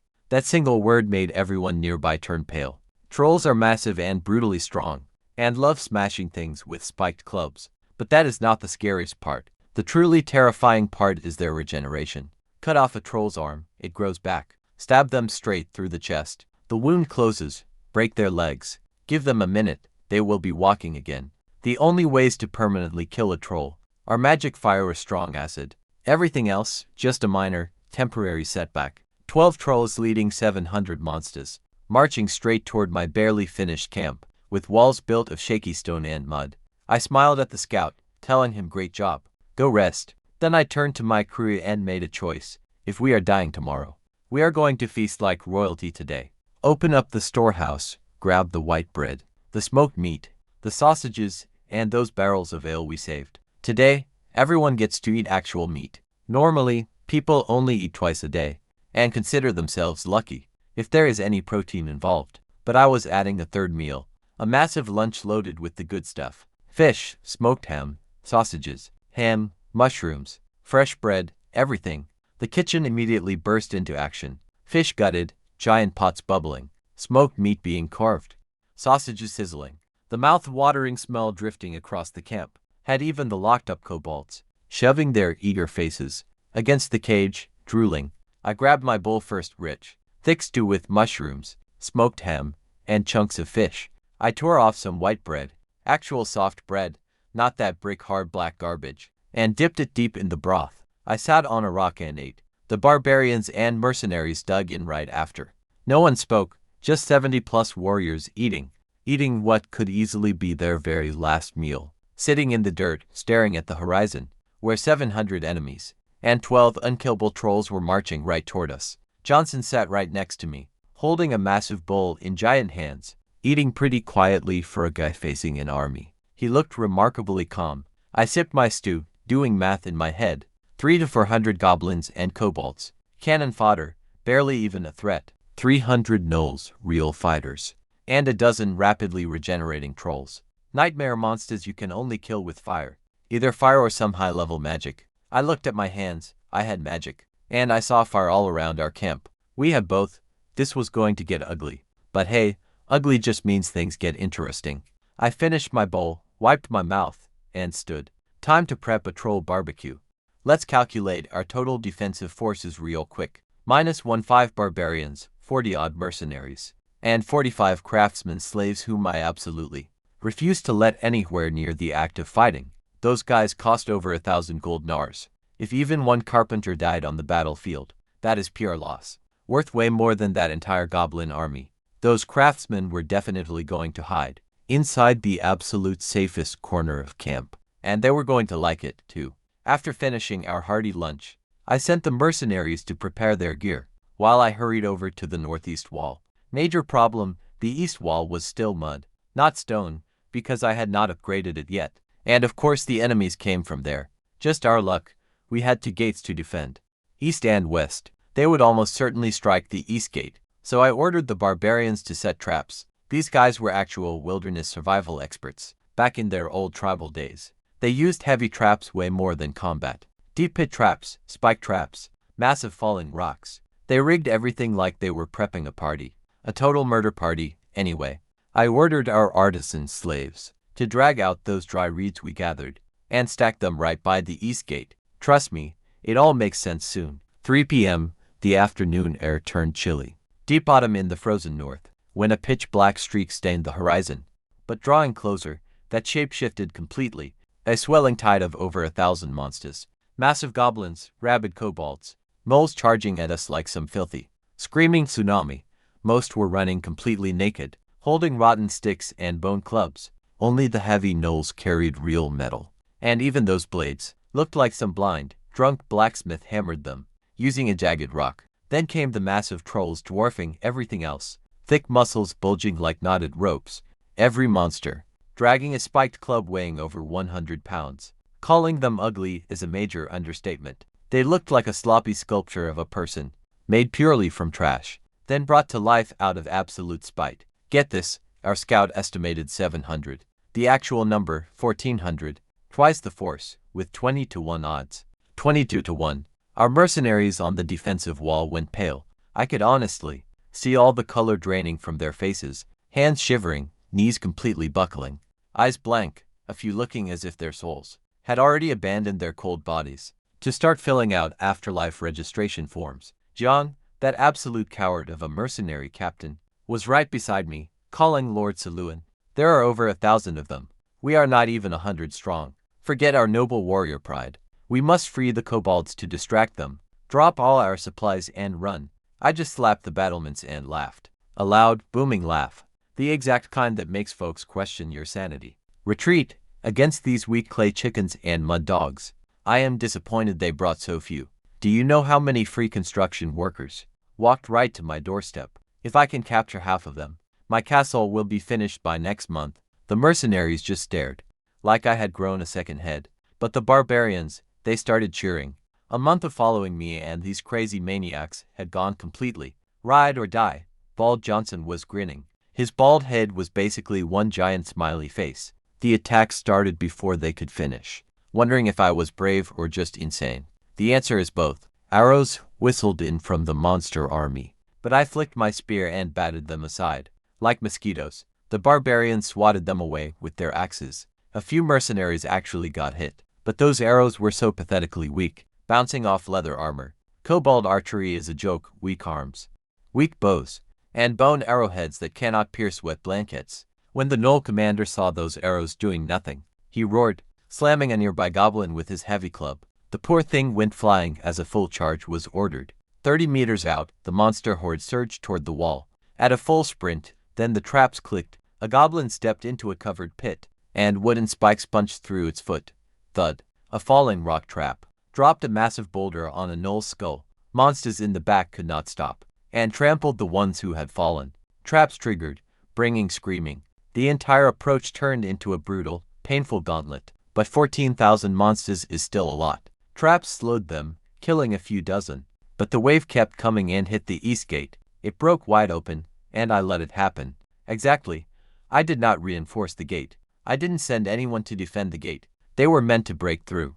The beast poured in, drunk on victory in their tiny monster brains. Pushing past us meant only one thing: loot and food. Weapons, armor, and of course, that classic monster delicacy. Soft, sweet human flesh. They were so hyped up for imaginary treasure. Honestly, not a single one stopped to wonder, why was this so easy? They rushed the gates, and slammed right into a funnel. High stone walls on both sides, 30 meters long.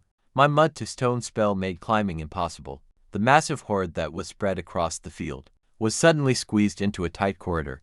No escape routes. They couldn't move left. They couldn't go right. It was forward or nothing. And you won't believe what waited at the end. 2 lines of barbarian warriors, 17 on each side, massive axes raised, teeth bared, eyes gleaming, a complete meat grinder disguised as an entrance. The front row. The front monsters saw the trap and tried stopping, but 14 panicked monsters were pushing from behind. There was absolutely no stopping or turning back now. Pure pressure of the mob shoved them forward, like a conveyor belt, feeding them directly into a wood chipper. My barbarians started swinging. Giant axes rose and fell, over and over. Endless slaughter. Every single swing sliced through multiple bodies. Monsters dropped in whole rows, not individually, but in thick layers, painting the entire floor red. Bodies piled up incredibly fast. The next wave had to climb over their dead comrades, just to reach the meat grinder. And they definitely did. Straight into the axes. Absolutely beautiful. Horrifyingly efficient, like a grim assembly line. Except the final product was dead goblins. Pure, absolute chaos. And things didn't slow down. My barbarians held that corridor like a dam, holding back a flood of gnolls.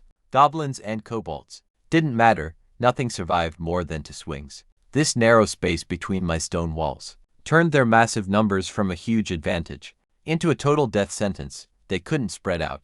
No flanking, no dodging. They could only shuffle forward into the axes. The barbarians worked in shifts. Front row chops until they're tired. Back row steps up, front row catches their breath. A rotating, bloody assembly line. Efficiency.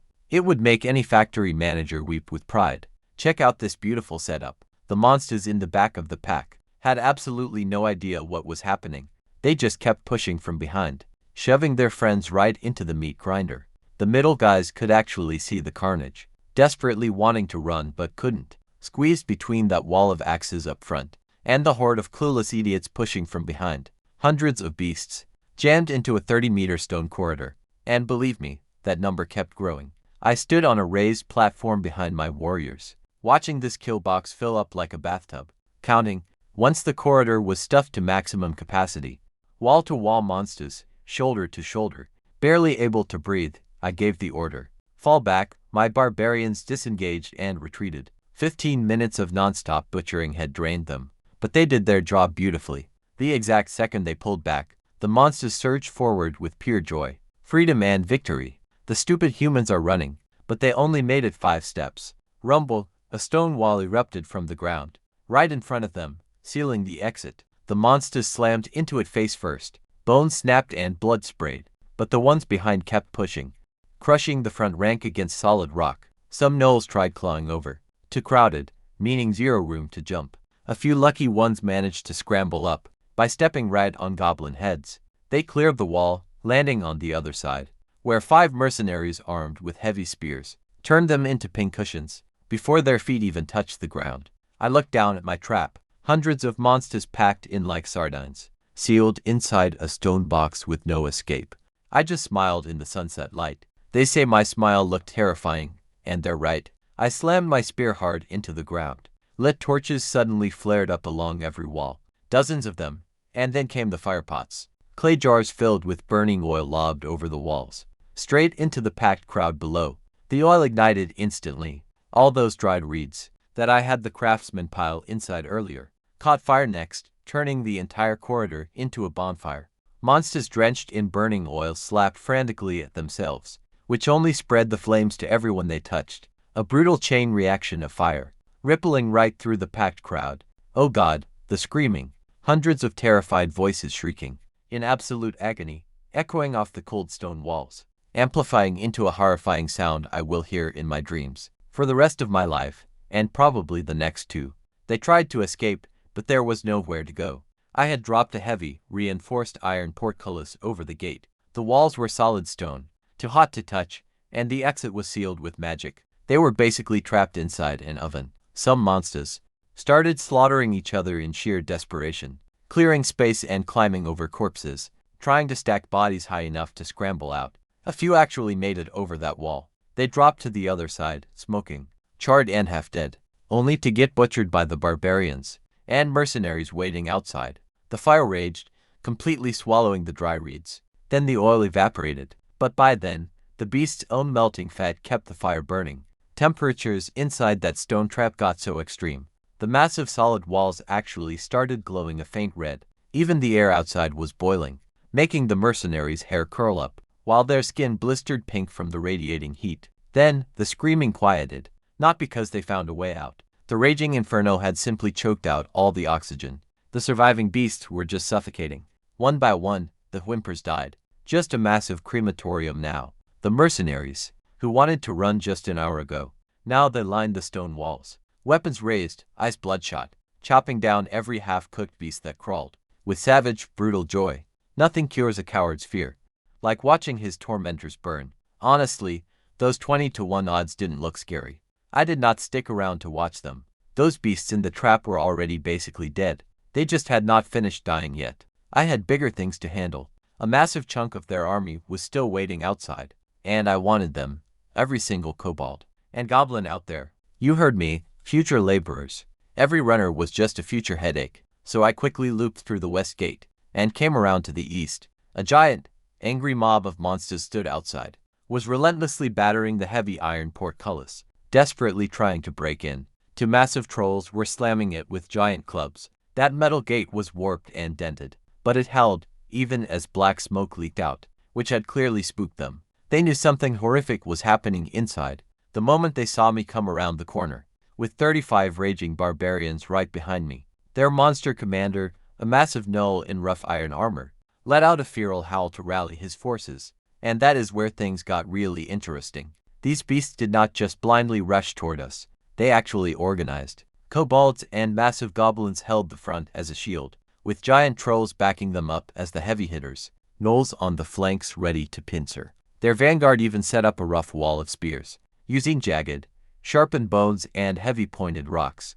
I actually raised an eyebrow. Actual battle tactics from these mindless beasts. This leader, this commander was definitely smarter than your average monster. Not nearly smart enough to survive this night, but clever enough to catch me off guard. Smart or totally stupid, organized or pure chaos. When an unstoppable force finally crashes into a wall, basic physics always wins, and today physics was on my side.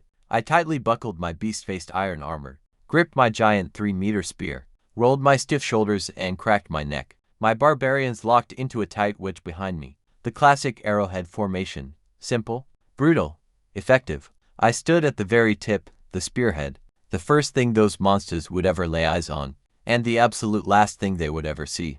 Charge. 36 of us charged headfirst into several hundred monsters. The numbers looked completely insane, but seeing it go down must have looked even crazier. A tiny pack of humans charging an entire army, screaming. Weapons raised high.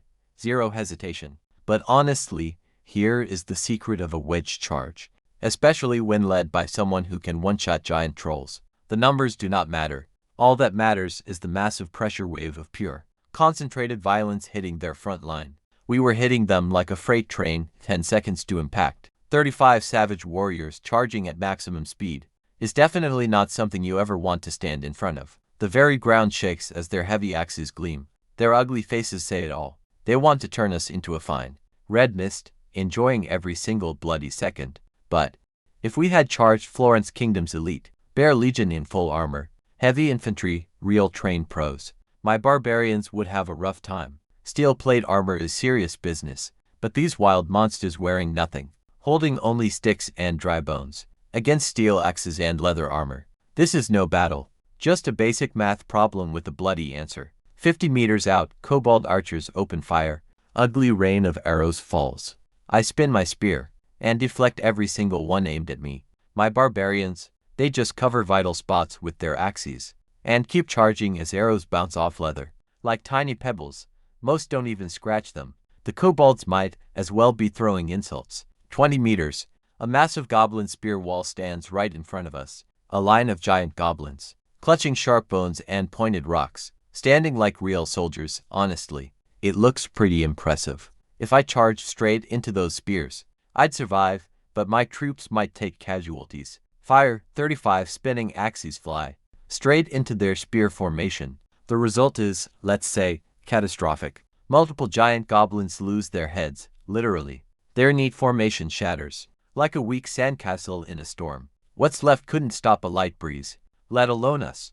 We crash right into that broken line and tear through them like wet paper. The kobolds behind them see this, and their courage instantly evaporates. Complete collapse. They don't even fight. They just scream and run. Our wedge. We ripped right through the absolute core of their ranks, never slowing down for even a moment. Goblins wiped out, kobolds completely erased. Then we slammed headfirst into the gnolls. And get this, they were way nastier than the ones from before. A decent-sized clan that clawed their way through survival. With real strength, screaming, they charged at us with absolute bloodlust. I swung my heavy spear sideways. The iron shaft slammed into a gnoll so hard that the sheer sound of it cutting the air cracked like thunder, and its body folded instantly. Ribs shattered and spine snapped clean. Its insides literally turned to mush. It blasted backward, spraying dark blood from every hole in its face. And that single swing caught 3 more gnolls beside it, sending them all flying through the air like ragdolls, shattered like broken toys. Then, my barbarians activated Whirlwind Slash. Giant axes spun with blinding energy. Gnolls got sliced clean in half. It was harvest season, seriously, and they were the crops. Their commander screamed in panic, desperately trying to rally his troops. Attack them, there are only 30. Nobody listened. They had seen enough. Their front lines simply vaporized. Their flanks crumbled, and their center got shredded like wet paper. No screaming was going to fix this. But hold on, the boss had one final play. 9 massive trolls, each standing well over 8 feet tall. Absolute brute force. I had just finished clearing the last gnoll away, when a massive roar echoed from my right side. Instantly, a heavy rush of wind slammed in. A troll was barreling straight at me, moving like a runaway freight train, swinging a 100-pound spiked club at my skull. I threw up my spear to block. The impact was absolutely deafening. My refined steel spear actually bent under that pressure. That massive shockwave knocked nearby goblins down. But here's the thing about fighting me. I always win. The troll's own club bounced back so hard, sending the beast flying backward. It slammed hard into the dirt, coughing up blood. On any normal creature, those brutal injuries would be fatal. But on a troll, just give it 5 minutes and it is back on its feet, completely fine. Talk about stupid regeneration. The other 8 trolls saw their buddy get swatted down, and instead of actually reconsidering their life choices, they all charged me. See, trolls do not do fear. Anger is all they know. I looked down at my bent spear, grabbed both ends, and bent it back straight with my bare hands. Honestly, Those mercenaries on the wall probably needed new pants. After witnessing that, then I faced the charging horde of trolls and smiled. Time for my ultimate move, Frostblade. 3 blades of pure, solid ice materialized right in front of me. The surrounding temperature dropped so fast that nearby Noel's muscles seized up, their bodies locking in place. The very air itself seemed to freeze. Then, the 3 ice blades launched forward. They ripped right through the charging trolls and kept going. For one perfect, silent second, nothing happened. The giant trolls just stopped mid-stride. The gnolls froze too. Everything within 30 meters of the blade's deadly path just paused. Then, the massive trolls fell apart. Not collapsed, literally fell apart. Their massive bodies were sliced into clean, geometric sections, separating and dropping to the ground as frozen chunks. Zero blood. Every single drop had crystallized into solid ice on contact. Their organs, their muscles, and their bones were all flash frozen solid. That legendary regeneration making trolls completely unkillable. It can't regenerate. When every single cell in your body is a tiny ice cube, the ice blades carved a 30-meter wide corridor of absolute death through the enemy army before finally dissipating, shattering the big goblins in that path. Those gnolls and trolls got sliced and frozen solid. No coming back from this, no healing. Just frozen monster popsicles littering the dirt. Up on the wall, Zhang, our mercenary captain, muttered something I only heard about later. Even the grandest legendary heroes could never match this power. That is sweet, Zhang. Remember when you wanted to run. Meanwhile, the surviving monster army watched their 9 elite trolls turn into ice sculptures, and something snapped inside their tiny brains. Whatever shred of courage they still clung to, snapped, and the whole army collapsed into panic. Their commander, the gnoll leader, that supposedly clever strategist, who managed to organize their lines, took one glance at those frozen chunks, said absolutely nothing, and bolted in the opposite direction at full speed. Honestly, pretty smart, but way too late. My flying horse speed trait kicked in. I closed the gap instantly. Like a cheetah hunting a somehow very ugly gazelle, monsters in my path scrambled out of the way. The slow ones got shredded just by the air pressure it generated. The terrified gnoll commander glanced over his shoulder, saw me gaining, and ran even faster. Terror definitely does wonders for cardio, but it was useless. I adjusted my spear grip, wound up, launching it like a javelin. The spear hit the gnoll commander dead center, ripping clean through his torso, and pinning him to the ground like a bug. He gave a final few twitches, then went completely cold. Dark blood trickled down the wood, pooling in dirt. Every surviving beast on the field saw this, and just gave up entirely.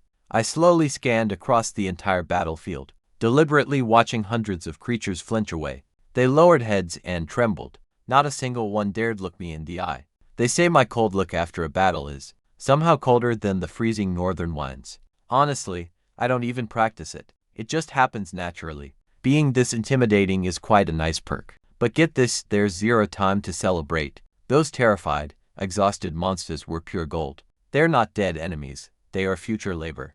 Their massive army had marched for miles, and then fought a losing battle. They had zero energy left to run.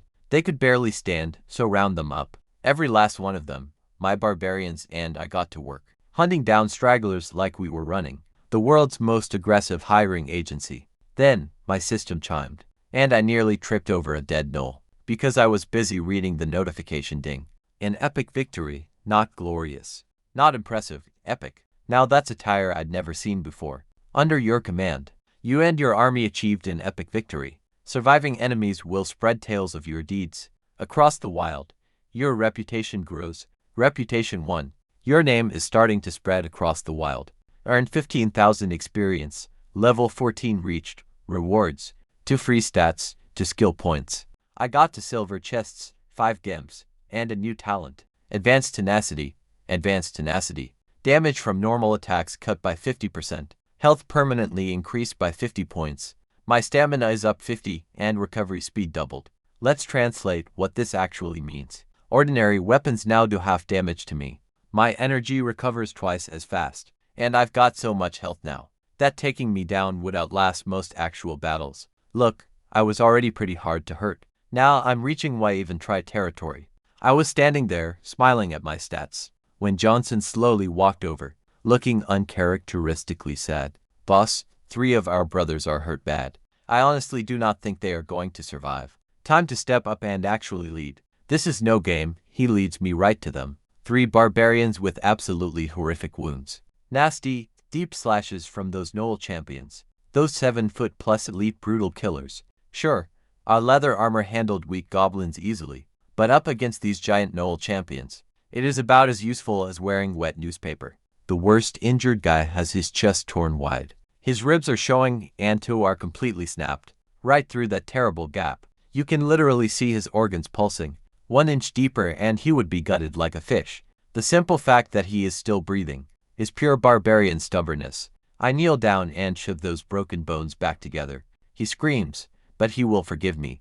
And I cast Life Remedy. Glowing green light pulls in my hand and sinks inside him. The bleeding slows, and the wound starts closing, but the magic fades with him only 1/3 healed.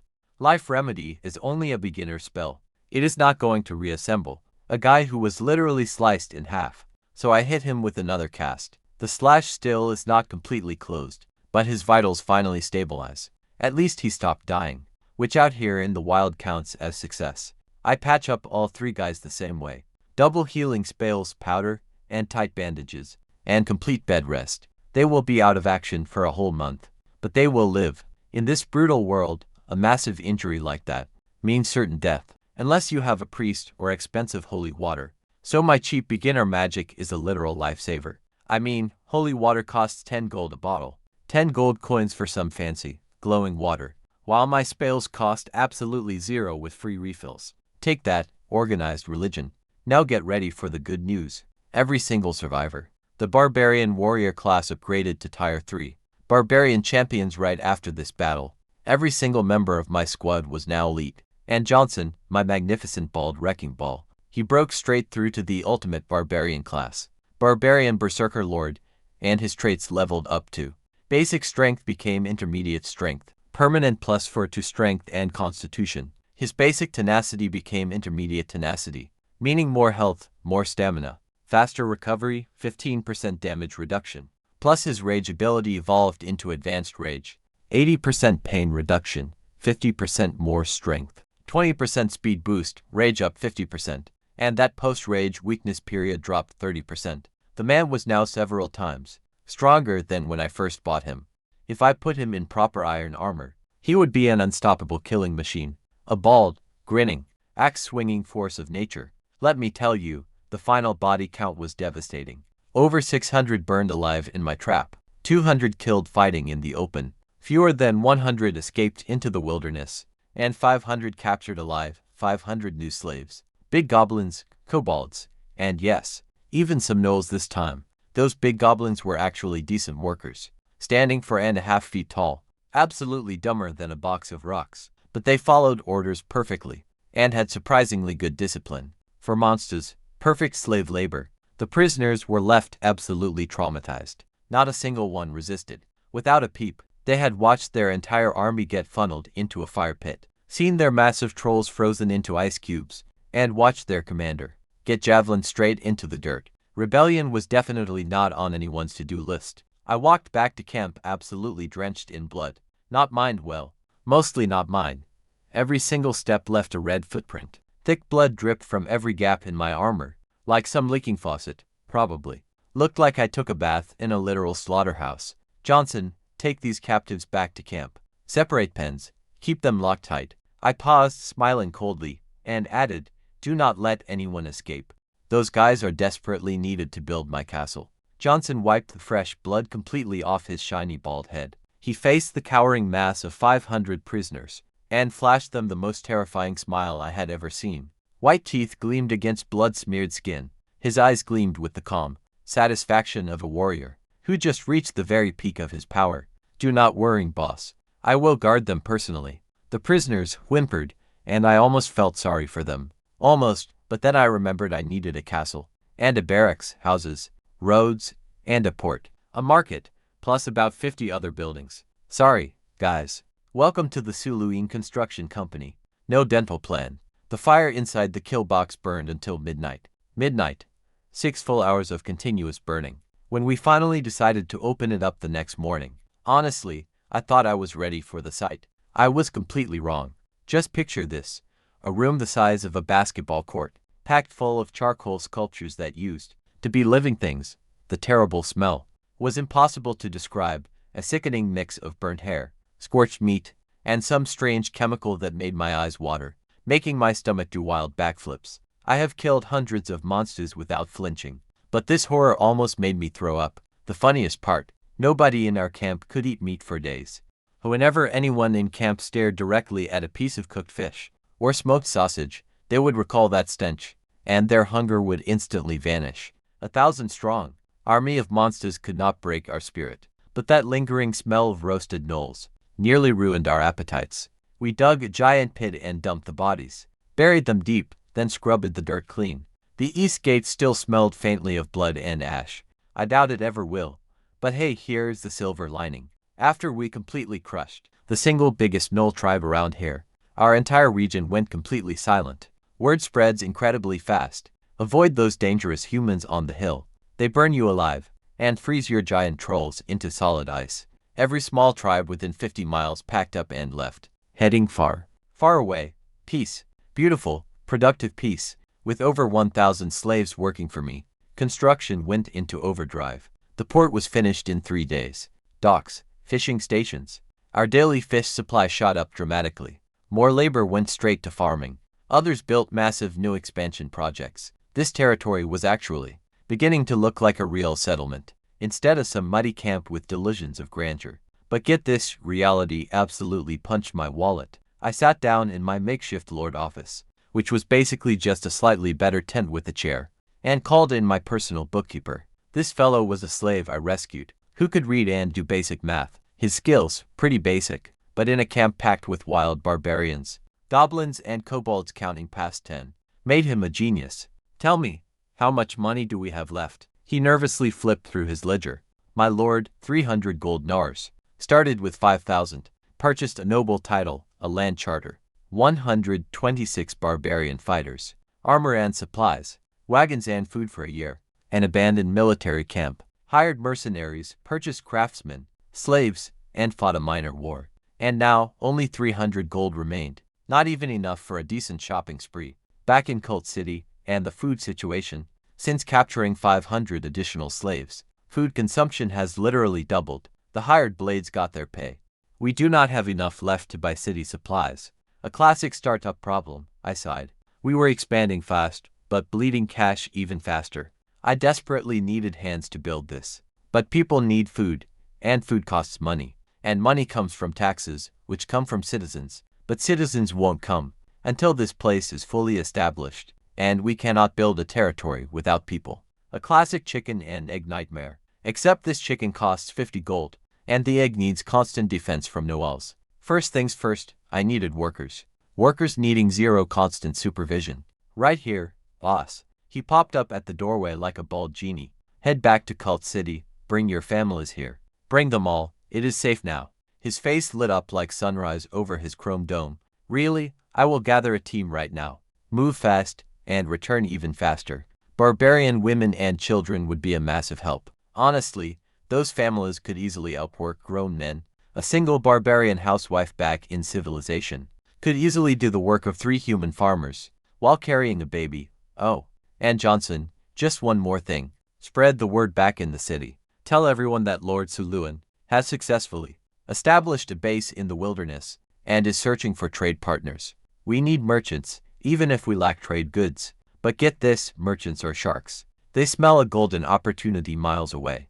If just one trader makes the journey out here and saw what I built, word would spread and more traders would follow. Supply lines would form as economics kicked in.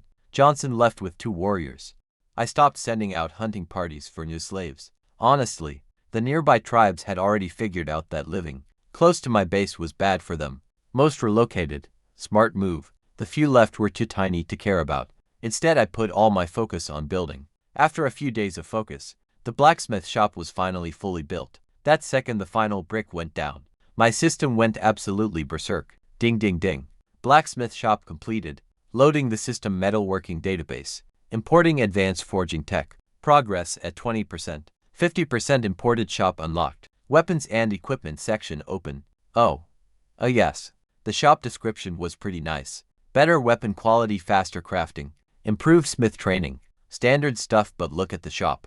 I open the system menu and look at this. Full catalog of weapons and armor. From the Rise of Empires game swords, spears, bows, crossbows, light armor, heavy armor, shields. Everything fully priced. Not just basic gear either. There were premium weapons, enhanced gear, specialty items. I scrolled through that list with the pure excitement of a kid in a toy store. Then I swiped over to the legendary tab. The Heaven's Edge Imperial Sword. Locked away. The Emperor's Blade. Nope. The Serpent Spear, the Sky Halberd, nothing. All the legendary weapons were grayed out, completely unavailable. Those items were not even buyable in the game. Guess I shouldn't be surprised, but a guy can still dream. Having total access to a full weapon catalog and armor list was a massive upgrade. Once we had real iron flowing into the forge, I could actually outfit my whole army. No more cheap leather armor, or those clunky human-sized axes. And speaking of iron, get this. Those gnolls we wiped out. They carried crude, incredibly ugly metal weapons, full of slag, but metal nonetheless. Monsters can't easily buy iron from humans. There is a strict trade embargo on monster metal, meaning they were mining and smelting it somewhere. If I could just locate that nearby mine, my iron supply problems would be solved forever. But I couldn't just grab it now. Not with only 100 actual fighters. That place had to wait for our town to grow, and we still needed coal for fuel too. For now, I had one blacksmith shop, a catalog, 300 gold coins, 1,000 mouths to feed. Our territory was somehow both thriving and completely broke at the same time. Every business book I ignored in my past life likely had a chapter on this exact mess. Something about managing cash flow, dealing with early-stage startup struggles, or hiring way ahead of actual revenue. I just called it being poor with way too many workers. But we were alive, and we were growing, and somewhere out there, that Knoll iron mine had my name on it. The empire wasn't built yet, but the foundation was pretty solid. Literally, since I turned the ground into stone. With magic, the forge was finally ready, and my system unlocked a massive new shopping catalog right inside my head. It was like medieval Amazon for weapons. Swords, spears, everything, even full armor sets. Pages and pages of materials. Oh man, basic regular iron, refined steel, dark iron, divine iron, all ready for purchase. But then I saw the prices, and my heart literally ached. Normal items were cheap. 100-year dark iron ingot, 100,000 gold nars for one metal ingot. Exactly 300 gold was all I had left. I couldn't even afford the decimal point on that tag. And the legendary materials. 1,000-year dark iron, 9 heaven dark iron. Ultimate tungsten steel, missing. Not available. The system was literally taunting me. Let's be real, the system was just rubbing it in. Enjoy window shopping, you broke in-game lord. But that 100-year dark iron was an absolute must-have. Equipping it passively heals your health over time, and boosts your stats. Every single top player here carried some. Yet it cost way more than my entire territory. Just great. Totally fine. Then I spotted some gear. Blueprints and forging manual books were listed. Learn blueprints, craft things yourself. The manuals actually boost your overall blacksmith level. Price per manual, 15 gold nars. With 300 gold, I couldn't even buy. To read about getting better at crafting. After browsing the whole catalog, I reached a pretty humbling conclusion. Buying one single complete set was out of reach. The actual lord of this territory, master of 1,000 slaves, conqueror of armies, legendary slayer of trolls, and I was too damn broke to buy a single suit from the shop in my own territory. But wait, there was a silver lining. A gorgeous, fat, beautiful silver lining. Those prices were only for finished goods, bought directly from the system. My own blacksmith could forge them for half price. Those heavy two-handed axes that cost me 30 gold each. In Cult City, my blacksmith could make them for 15. And the moment I secured my own iron mine, things got cheaper. But something was seriously bugging me. My barbarian warriors. They were only fighting at 60% capacity. The system says a proper champion needs a massive two-handed axe in their hands, heavy chainmail armor, some throwing axes, javelins, and a backup weapon. A barbarian. Giant elite warriors need heavy iron plate armor. But what did my guys actually have? One single axe, a leather vest, one throwing hatchet. That is it. The bare minimum loadout. Honestly, it is like sending soldiers into war, wearing cheap flip-flops. They only won fights through raw talent and absolute, sheer violence, while basically running around half-naked. Just think about how terrifying they would be fully geared. Now, I built our smithy next to the river. Once my tech level finally improved, I wanted to set up water-powered machinery. Water wheel hammers, hydraulic bellows, everything.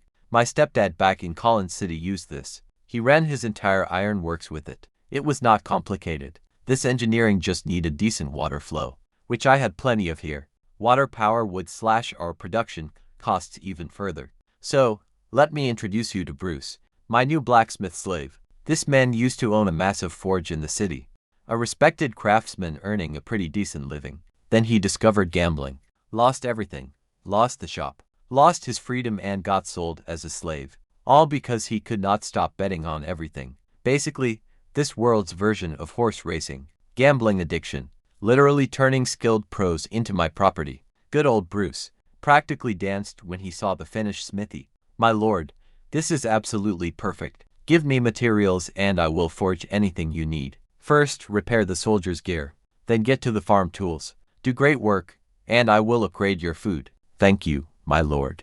I will work day and night. The guy's eyes literally sparkled. Better rations meant actual fish and meat. Instead of watery soup, it meant his own private room.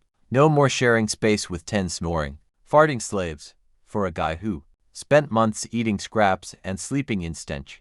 That was absolute paradise. This brings us to his brilliant management style. He set up a whole reward system for them, because he is definitely no fool. If you treat every worker exactly the same, regardless of effort, everyone ends up doing the bare minimum. Why work hard if lazy Steve next to you gets the exact same gruel? So he split them into tiers. Bottom tier, basic laborers. Goblins and kobolds get bare minimum food, just enough calories to keep them working. That is their ceiling and floor. Next, the skilled workers. Better food and clear work targets. Hit those goals and eat well. Exceed them for extra bonuses. Maybe some meat or eggs. Top-tier specialists who prove their worth. They get private quarters, no communal sleeping halls, and the ultimate reward, true freedom. If a slave earns enough contribution points, he officially sets them free and grants them full citizenship. Sounds pretty generous, right? But get this, there is a catch. That release threshold is 10 times their cost. A slave bought for 6 gold coins needs to generate 60 gold in total value to earn their freedom, and even after becoming free. Plus, they still lived on my territory, paying my taxes and working my fields, boosting my entire economy. I lost absolutely nothing. Instead, I built a clever loyalty ladder, where every single step up benefited me even more. Those poor slaves thought they were climbing toward freedom.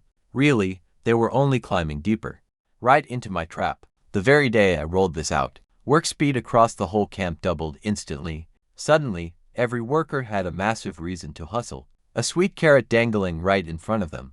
I love capitalism, especially when I am the only one playing. Wait for it. The real prize was not gold. It was scrap metal.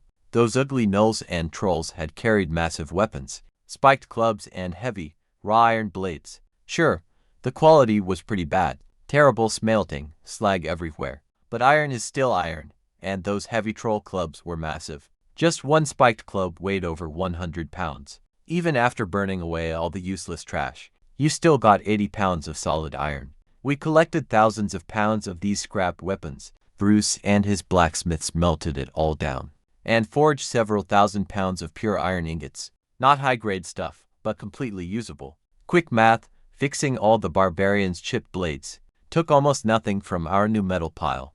Making cheap farming tools from the lowest grade leftovers barely scratched it. The rest, pure armor. With thousands of pounds of fresh iron, I could easily make over 100 armor sets. My elite barbarian warriors. They had been fighting in thin leather this whole time. Getting hurt by strikes real metal would easily stop. Just wait, they were getting a massive upgrade.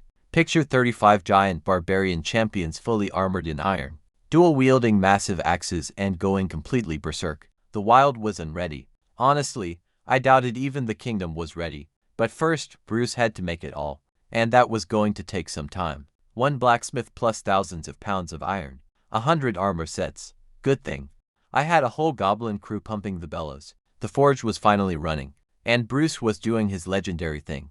The man stripped straight down to a basic loincloth. Apparently, that is the universal blacksmith dress code, and he started barking orders at his apprentices. Carts of scrap weapons rolled into the furnace. The whole building felt like standing inside a dragon's mouth, 50 degrees minimum. My eyebrows sweated. Now, and here is where things get really tricky. We had absolutely zero coal.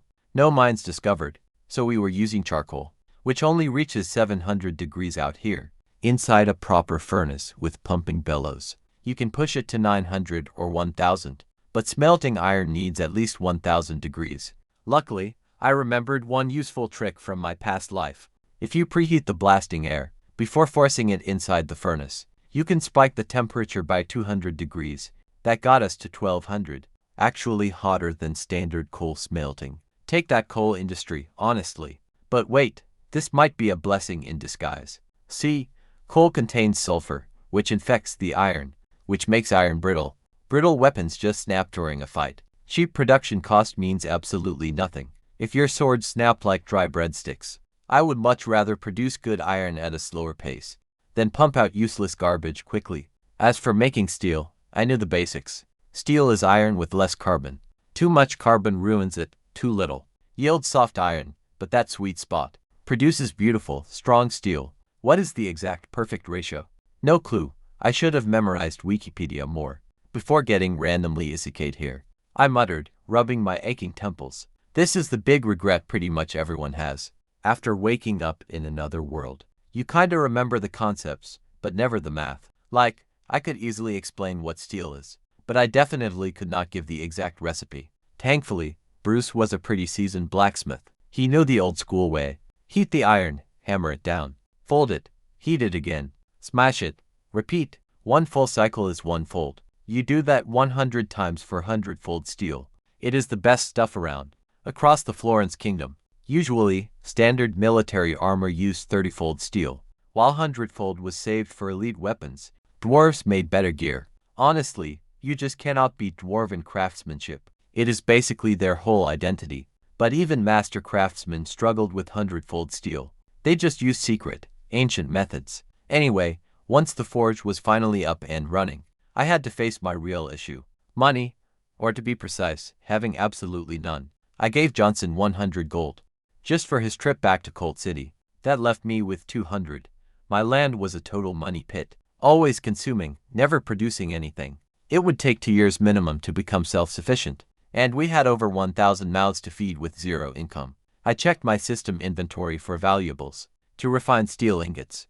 A few gems from the battle rewards. I checked them, but most were pretty mediocre. Maybe 2 decent ones, with a jeweler. We are talking 300 or 400 gold total. Honestly, that would only last us about a month. For a fleeting, beautiful, insane moment, I honestly considered robbing a dragon. Legends say dragons are absolutely loaded. Mountains of gold, magical artifacts, the works. But to pull that off, well, first you actually have to track one down, and then, somehow survive it. But that requires at least legendary rank. I am level 14, that dragon would use me as a toothpick. Moving on. Wait, I still have the silver treasure chests. Time to crack them open. Ding. Congratulations. You received the Mechanical Mastery Skill Book. Ding. Congratulations. You received North Star Celestial Elixir. But check out this skill book. Back in the original game, it was called Iron Machine Control. It let you summon mechanical soldiers, like the legendary wooden ox and horse automata.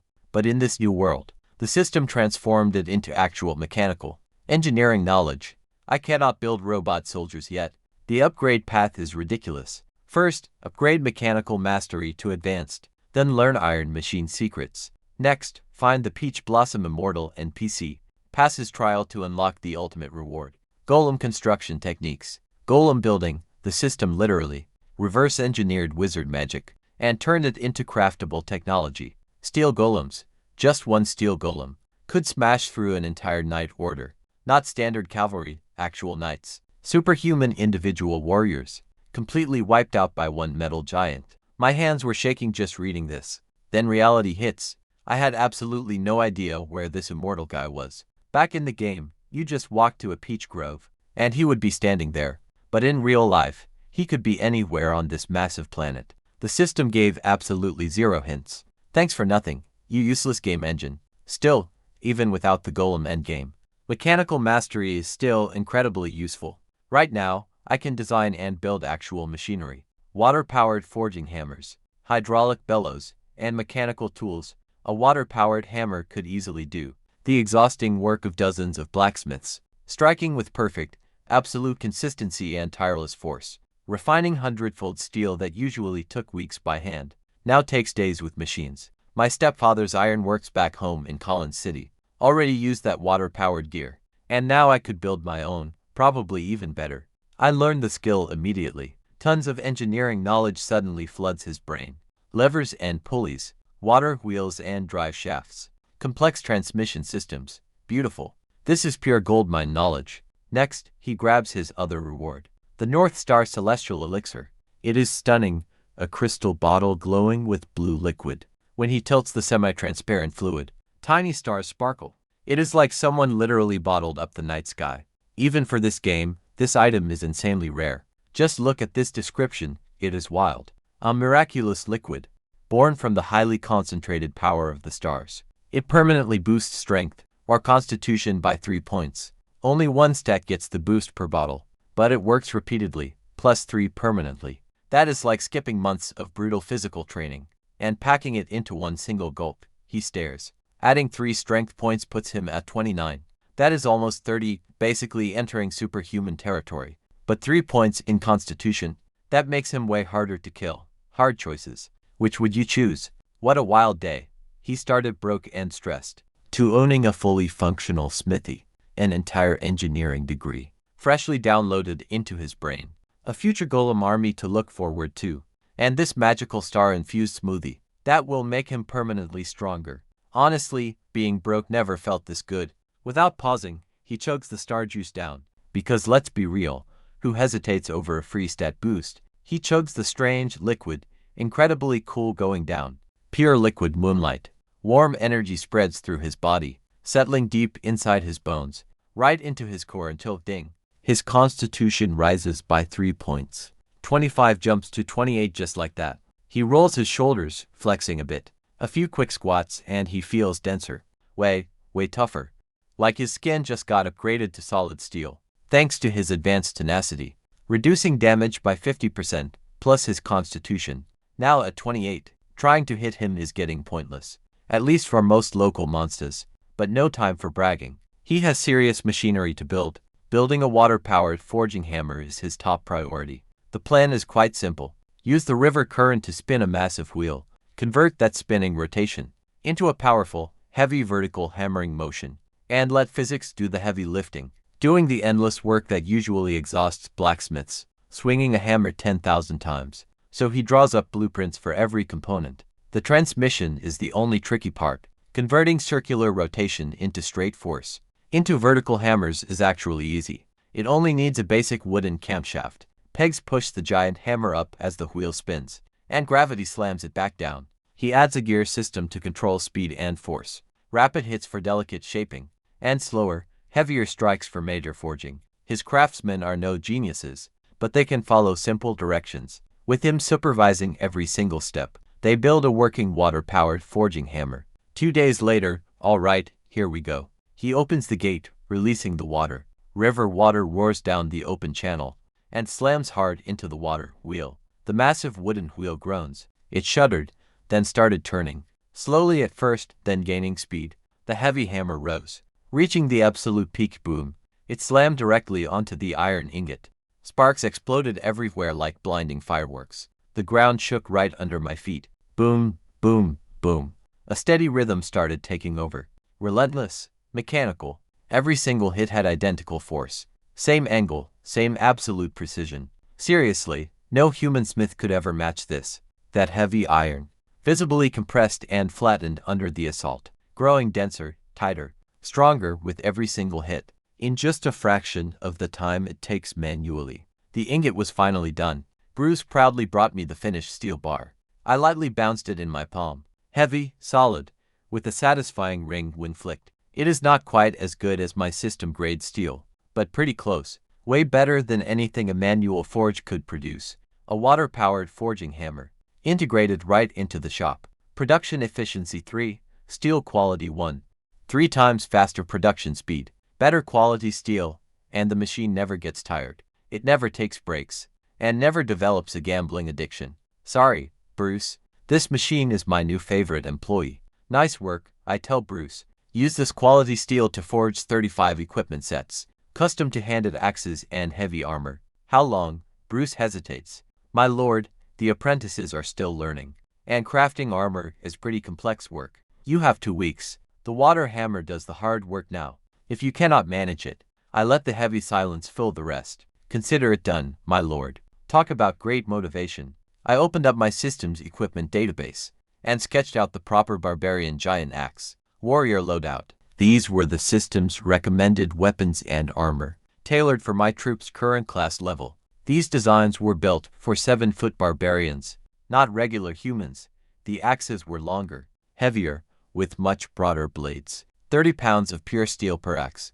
No joke, a regular guy couldn't even lift this thing, let alone swing it in actual combat. I sent these blueprints over to Bruce and moved right onto my next project, the water-powered bellows. This setup came together even faster. Same principle, the water wheel provides power through mechanical linkages, converting rotation into a heavy pumping action that blasts preheated air straight into the furnace.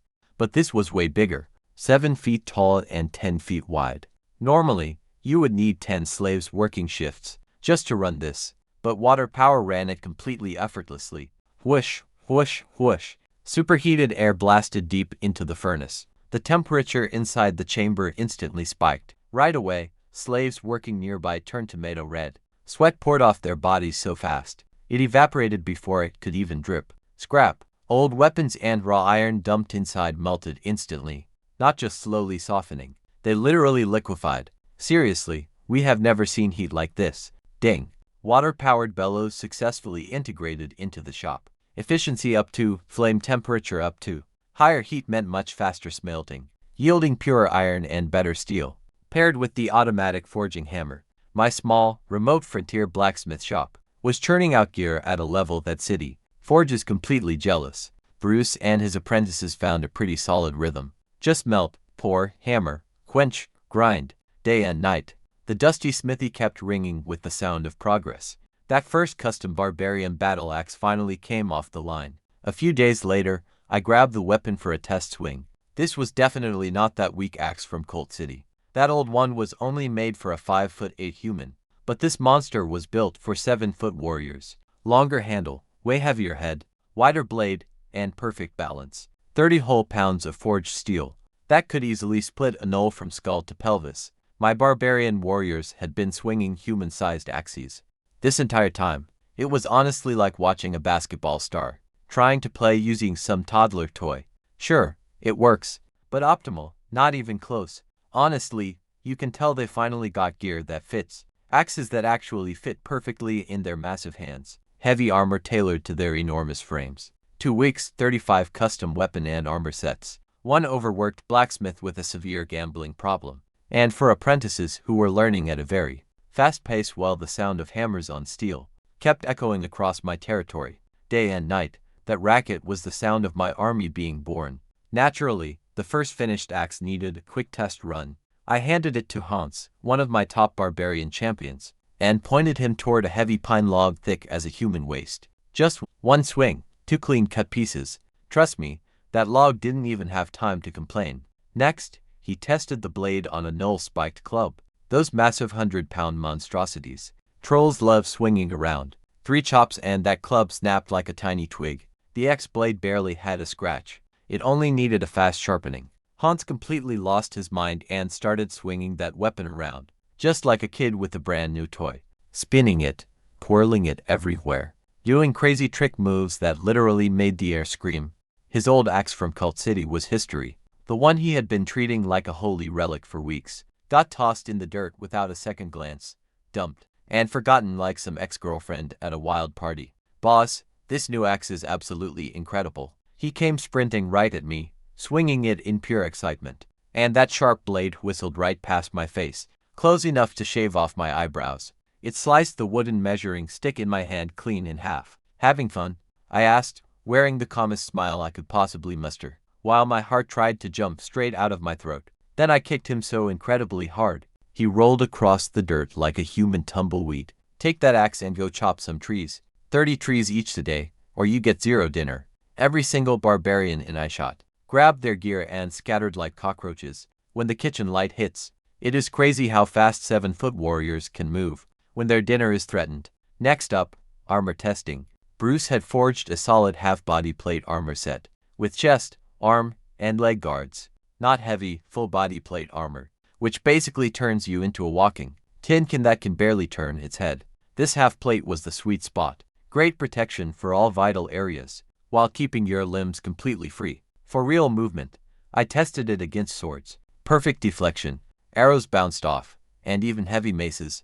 Only minor impact got through. Nothing critical when fighting wild beasts, who only use sticks and bones. This was like bringing a tank to a fistfight. Completely overkill, and I loved it. With the forge running on autopilot, I focused back on managing my territory. And honestly, it was pretty frustrating. Over 1,000 slaves worked daily, yet construction still felt incredibly slow. But I had to admit, the real issue was me. I had drawn my territory boundaries way too large. Most frontier nobles start out with just a tiny town. I had basically designed a whole city. Just my outer wall was 2 kilometers long and 5 meters tall, built entirely out of solid stone. Established cities had nothing like it. But the real bottleneck, labor quality. Sure, they could dig holes and haul dirt all day, but asking them to build a real house, their brains totally fried. Their architecture was basically this: pile random garbage together and pray it stays up. The giant goblins and gnolls were stronger, but completely clueless here. Just muscles with no blueprints. So we kept things simple. We built houses using mud and reed walls. I know it sounds pretty bad, but trust me on this. You mix clay with water into a thick paste, stir in chopped reeds to reinforce it, then pack it between wooden boards, and press it tight. That creates a wall over a foot thick. It looks ugly as sin, but stays incredibly warm. Even those freezing Arctic winds in winter. This wall literally laughs at them. Add some wooden pillars inside. The structure becomes surprisingly solid. Could I have used timber? Sure. Trees were everywhere but wood burns. One spark and a whole neighborhood goes. Plus, I planned on selling lumber. My territory's very first major export. Northern wood is special. The freezing cold makes trees grow quite slowly, making the wood much denser and harder than southern timber. Perfect for ships and high-end furniture. Using a single log on a peasant hut was basically like throwing away pure gold. But check out this workflow, pure genius. Goblins and kobolds dug the foundations. Turns out they are amazing at it, probably because they literally live in holes, while the gnolls mixed clay and packed it flat. Human experts supervised the wall construction. Barbarian workers cut and hauled heavy timber frames. The gnolls and giant goblins were pretty miserable with this new labor. Deep in the wild, they used to boss around smaller kobold tribes. Now they were stuck doing hard labor, under strict barbarian watch, getting whipped whenever they slowed down. Pure humiliation was written all over their faces. But did they dare rebel? Nope. They had watched me freeze 9 trolls into literal ice statues and roast 600 of their buddies in an oven. The brutal memory of that day was, by far the best, employee motivation program in history. Just a few barbarian guards with whips could easily keep 1,000 monsters in check. Farming became my absolute next obsession. A land without solid agriculture simply has no future whatsoever, period. Even the strongest armies collapse if they starve. I had fully surveyed both rivers. The red, sand and whitewater rivers carved massive, flat floodplains, packed with the most fertile soil imaginable. Right near my growing settlement lay over 100,000 acres of land, stretching along the riverbanks. And since it was literally right there, irrigation was a complete breeze. The water source was right on hand. 100,000 fertile acres could easily feed tens of thousands of citizens.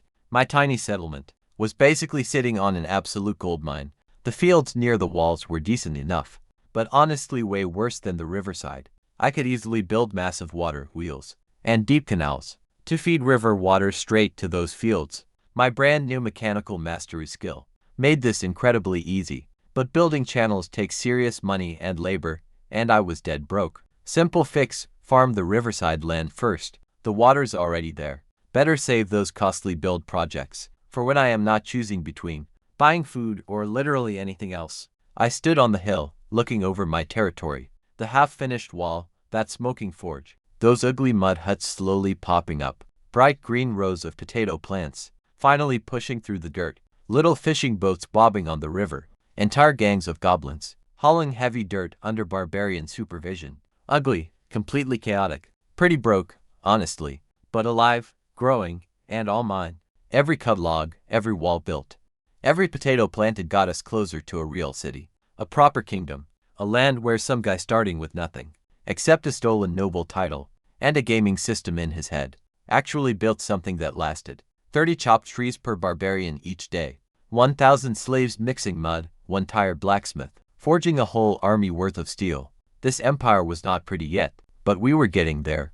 Now let me explain how goblins handle farming. They do grow food, but their style. Find a field, then burn it. Throw random seeds on the ground. Wait for rain, hope for the best. Yep, that is their whole farming system. Absolutely zero plowing or watering. No weeding, just arson and pure hope. Surprisingly, they are pretty decent at clearing out land, so I put them to work clearing fields. My goal, 5,000 acres farmed before winter. That is the minimum, to make this territory completely self-sufficient, because feeding my people was turning into a major math problem. Let me break down the numbers: 45 craftsmen slaves, 35 barbarian warriors, soon hitting 124 with families, plus 40 mercenaries, over 1,000 monster slaves, and every barbarian eats constantly, 3 times what a normal person consumes. They are basically walking engines, biological furnaces that convert food into pure muscle and violence. I had already decided to upgrade their meals, giving them 3 meals a day instead of 2. You cannot expect a man to fight trolls on an empty stomach, but 3 meals times 35 massive appetites, repeated every single day. My food reserves were melting away like ice cream in a sauna. Supplies that should have lasted months were suddenly down to maybe 2 months. Here is the brutal truth about my monster workforce. They can never become real citizens. It sounds pretty harsh, but let me explain why. Barbarians, sure, they are basically giant humans. Dwarves, absolutely.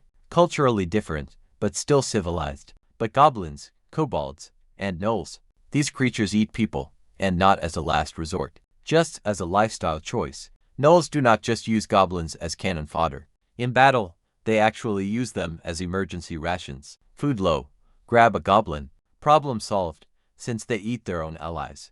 Sometimes eating their own dead or even living. Honestly, would you give citizenship to creatures who view their neighbors as both coworkers and actual lunch? So monsters stay as slaves, period. That critical line between employee and beast needs to remain pretty clear anyway. Later, I was north of the Red Sand River, doing my usual daily patrol, hunting down stray goblins and kobolds. Even after wiping out every tribe, within 20 kilometers, they kept popping up like wild weeds, just small groups of 3 or 5 wandering the wild. And in a few months, they would band together as a new tribe. The cycle never stops, and I always needed replacement workers. Building was pretty dangerous. No safety rules, absolutely no hard hats. Without insurance, guys died. Not constantly, but quite often enough that I kept needing more new labor. Back in my old life, this would easily be a massive, nationwide scandal. Here, it was just Tuesday.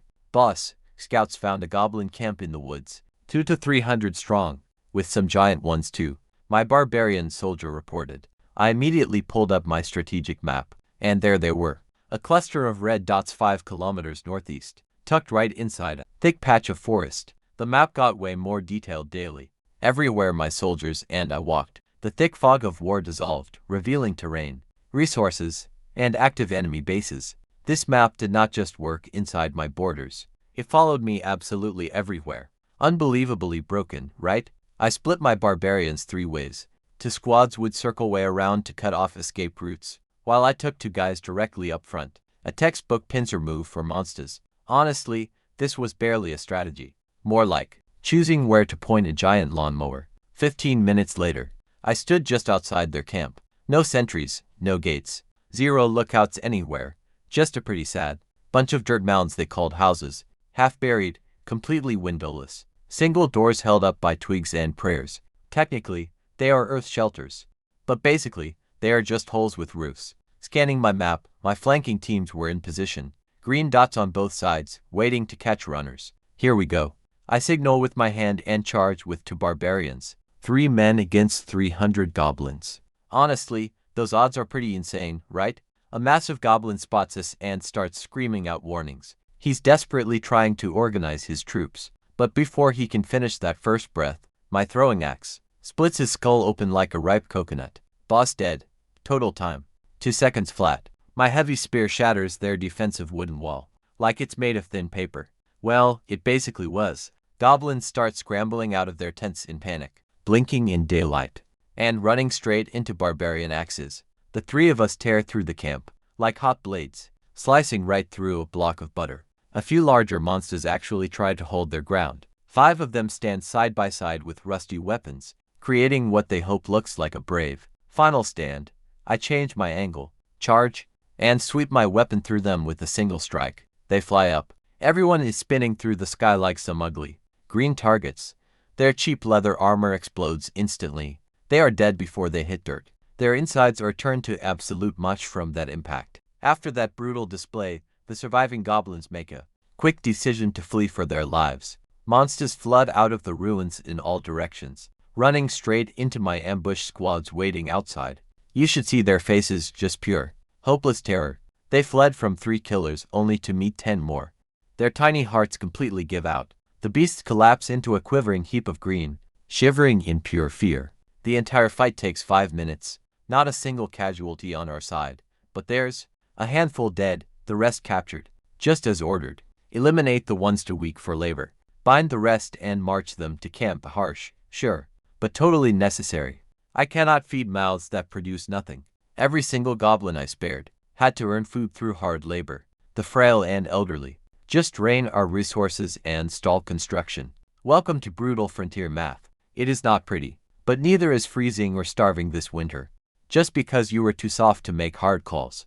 Now another 200 workers are on payroll. Just another day building my empire. I wiped my spear clean and walked back toward camp. The sun was dipping low and dinner was almost ready. Deep back at the smithy, Bruce was hammering out new armor for my barbarians. Just a classic Wild Tuesday. Honestly, goblin raids were routine. By this point, my warriors could run a capture mission. In their sleep, bagging goblins, taking their pathetic loot. Spoiler alert, there was 0 loot. Then marching them right back. Another day, another 200 forced workers. I split up my squad. Half took the goblin chain gang home. I took the rest to scout further northeast. And watch this, the scenery shifts as we push out. Flat wilderness slowly gave way to rolling hills. And right on the horizon, massive peaks appeared. The Candle Mountains, hundreds of miles of jagged peaks cutting right across the land, like the spine of a sleeping giant. That white water river near my land. It actually starts somewhere high up in there. Autumn was settling in, grass turning yellow. Trees went bare as animals fattened up for winter. Prime hunting time. We found a nice hilltop with a solid view, and stopped to grab lunch. One of my warriors tracked down a wild antelope. In barely 5 minutes, these guys are natural hunters. Catching an antelope was pretty much like you or me, ordering takeout, and before long, we had it roasting over a fire. I was just about to take my first juicy bite, when a scout came sprinting right back. Boss, 5 kilometers east, wild buffalo. A massive herd. I dropped my meat so fast. It literally bounced off a barbarian's head. How many? I asked him. Being a barbarian, who counted about as well as he spelled, just stretched his arms out wide, and made this huge circle with his hands. Really big group? Way bigger than the goblin tribe we just hit. He took a huge bite of the meat. I tossed him, chewing quite thoughtfully. Maybe half that size. Looks like they're ready to migrate. Half of 300, about 150 buffalo. Get this, my spreadsheet brain kicked in. 150 buffalo, each weighing over a ton. Each one capable of pulling a plow through soil. That would absolutely break a human farmer's back. My territory needed 5,000 acres, cultivated before winter comes. Using goblin and kobold labor, that would take months. With 100 buffalo pulling plows, just days and beyond farming meat, leather, bone tools, milk, breeding stock. These weren't just simple animals. They were a mobile economic stimulus package with horns. Everyone eat faster, 10 minutes. Then we move. Barbarians don't ever need to be told twice to eat fast. They literally inhaled their food like living vacuum cleaners, and they were ready in 8 minutes. We jogged northeast and reached the scouts' position in 15 minutes from a high hilltop. And wow, I could see them spread across the plain. A sea of brown fur and horns. peacefully munching on grass without a single care in the world. I counted at least 130, maybe more. These were not cute farm cows. They are literal monsters, 3 meters long and over a ton, sporting curved horns sharp enough to gore a massive bear. Worse yet, they stampede together as a pack. 100 charging buffalo. Hits with the devastating force of an entire imperial. Heavy cavalry charge, the ground literally starts shaking. None of them escapes. I declare we are taking them all home. This is where recruiting these barbarians pays off again. They used to herd buffalo. In their tribal days, hunting and taming wild cattle was basically their ancestral trade, so they knew exactly what to do. Our strategy was simple. Surround the herd so they cannot scatter. Then, I would personally target the lead bull, control their leader, control the whole herd. Classic beast psychology, right? Spotting the leader was pretty easy. The absolute biggest and meanest looking beast in there. An absolute unit, well over 3 meters long, with horns like curved swords. I slowly walked toward them. The pack noticed me immediately. Several bulls lowered their heads, aimed their sharp horns at me. Scraping the dirt with heavy hooves, they bellowed warnings, a classic intimidation show. I just kept walking. This apparently insulted their big bovine pride. 3 angry bulls charged straight at me, a combined 3 tons of angry beef. Moving at full speed, I clocked the first one right in the forehead. Boom, down cold. Just like hitting the power switch on a furry truck. Be careful, too much force and I would kill it. Too little power, and a 1-ton beast flattens me. The sweet spot was a knockout. Don't murder. The second bull skidded to a stop. Talk about instant regret, and got a solid skull smash. Before he could rethink, it was bedtime. The third beast actually tried to flee. Way too slow. 3 unconscious bulls in 5 seconds. And honestly, the rest were getting terrified. I bolted straight for their leader. He was definitely not backing down. This beast was the undisputed herd king. He had fought off wolves, bears and rival challengers his entire life. Some weak 2-legged punk was not scaring him. He charged me with pure fury.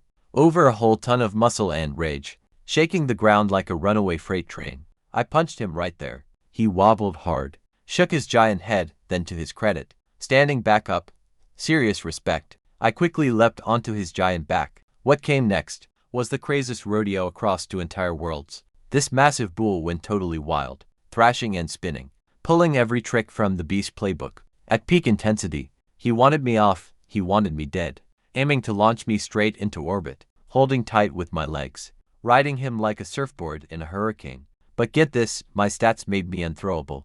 Strength 26, Constitution 28, Agility 28. This beast could buck for weeks, and I would still be sitting right on top, sipping imaginary tea. After 10 full minutes of the world's angriest roller coaster ride, the giant bull ran out of gas. His bucking grew weaker, his spins got slower, until finally, he stopped, head down, wheezing. The universal animal gesture meaning all right, you win. I softly patted his head. Good boy. The giant leader let out a low, defeated moo toward his entire herd, basically translating to, we lost. That basically meant stand down. All right boys, this one's the boss. The entire herd chilled out instantly. 130 docile buffalo, staring at me with those big dopey eyes. So are we going somewhere? Oh yes, we are. You're all coming with me to become the farming backbone of my local economy. So I rode that massive lead bull right up front, looking like a rugged barbarian cowboy. My loyal warriors flanking both sides. And then we thundered across the plains. 130 buffalo charging home, shaking the earth with every single step. Thick dust clouds trailing behind us. The ground trembled. I've led cavalry charges. I've commanded savage warriors, slaughtered whole armies, but riding a wild bull, right at the front of a massive stampede, sprinting through the autumn wilderness, toward a territory I built from scratch. That might have been the absolute coolest moment of my entire life. Eat your hearts out, cowboys. I brought them home like some conquering hero, returning with massive treasure, except my treasure weighed over 100 tons, and occasionally tried to headbutt everyone. But I know what you're probably thinking. Why not just use horses instead? They are faster and plow more fields. Great question, here's my answer. I'm flat broke. A warhorse costs 30 to 50 gold. I only have 200 gold total. I can't even afford a single horse, much less enough to plow 5,000 acres. Plus, horses are divas. They need premium feed, special care and midnight snacks. Plus, they get injured easily. A single warhorse eats 10 gold worth of food yearly. And a normal workhorse still costs 3 gold annually. That is over half a peasant's entire yearly income. Basically, these animals eat better than actual humans. In this territory, cows eat pretty much any weeds, happily munching whatever grows on the ground. And they don't die easily like horses. With horses, you just get skin. With cows, you get meat, leather, and horns to craft strong bows. It is not even close, but wild buffalo are crazy aggressive. An ordinary farmer would get launched straight into orbit, trying to tame them. Luckily, I had barbarians. These guys have been wrangling wild beasts practically since their birth. Wrangling them is quite literally their entire heritage. And for the extremely stubborn ones, seriously, I had the perfect cheat code. Nose rings. See, a buffalo's nose is incredibly sensitive. Thread a metal ring through their nostrils, and the angriest, most psychotic, one-ton murder cow becomes a gentle, obedient puppy. How do you hold down a raging bull long enough to pierce its nose? Simple. To barbarian warriors, just pin it to the ground. Problem solved with raw brute force, just as nature intended. Final count: 97 adults, 42 bulls, 55 cows, plus 21 calves. I tasked the barbarian women and kids to handle them.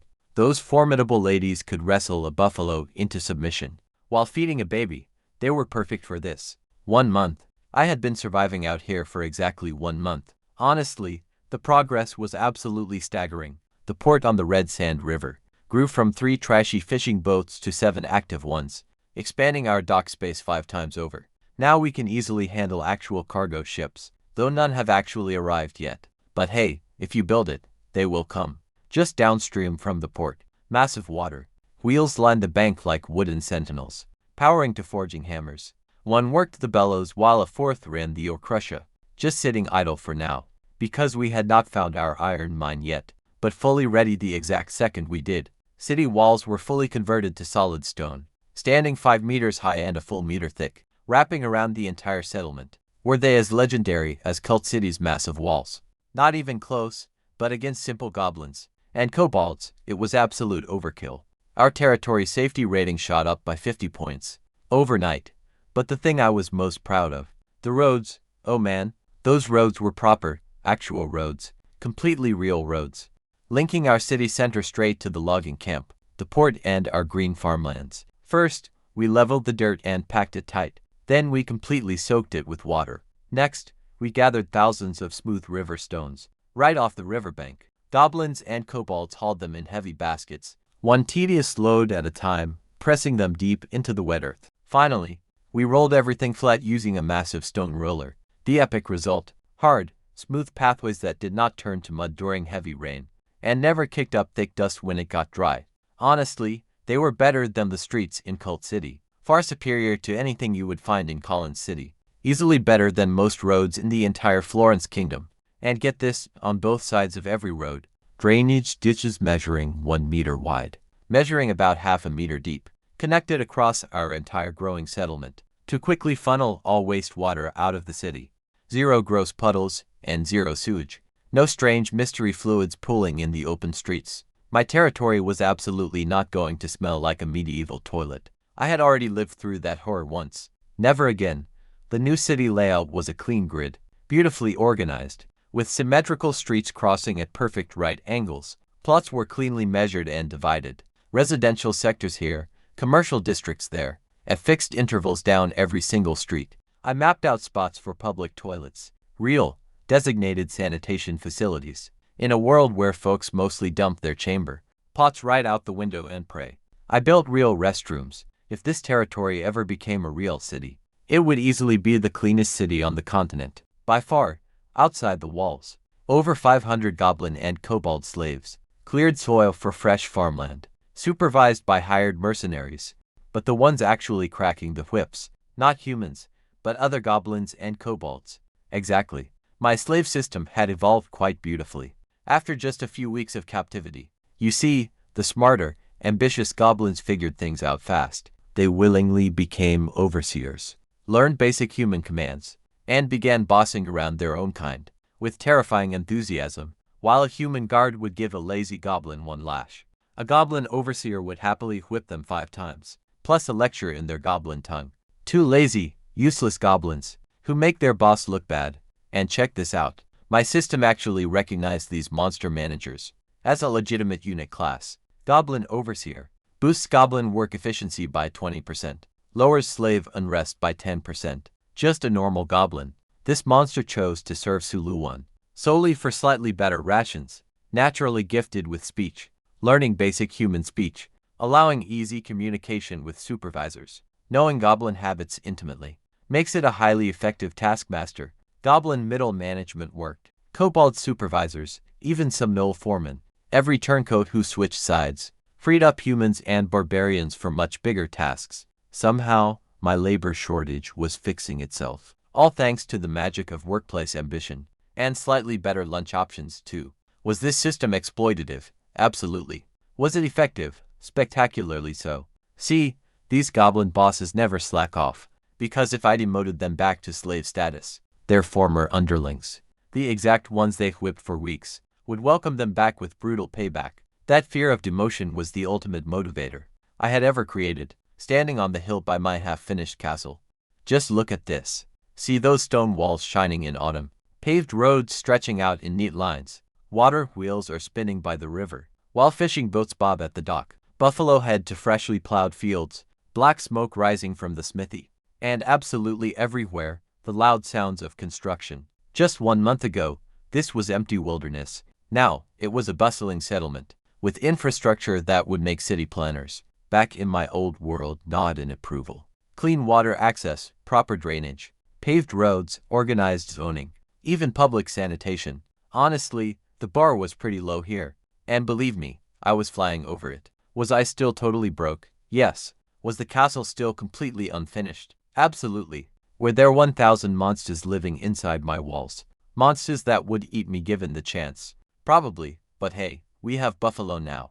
And where there are buffalo, there is hope, and steak, eventually.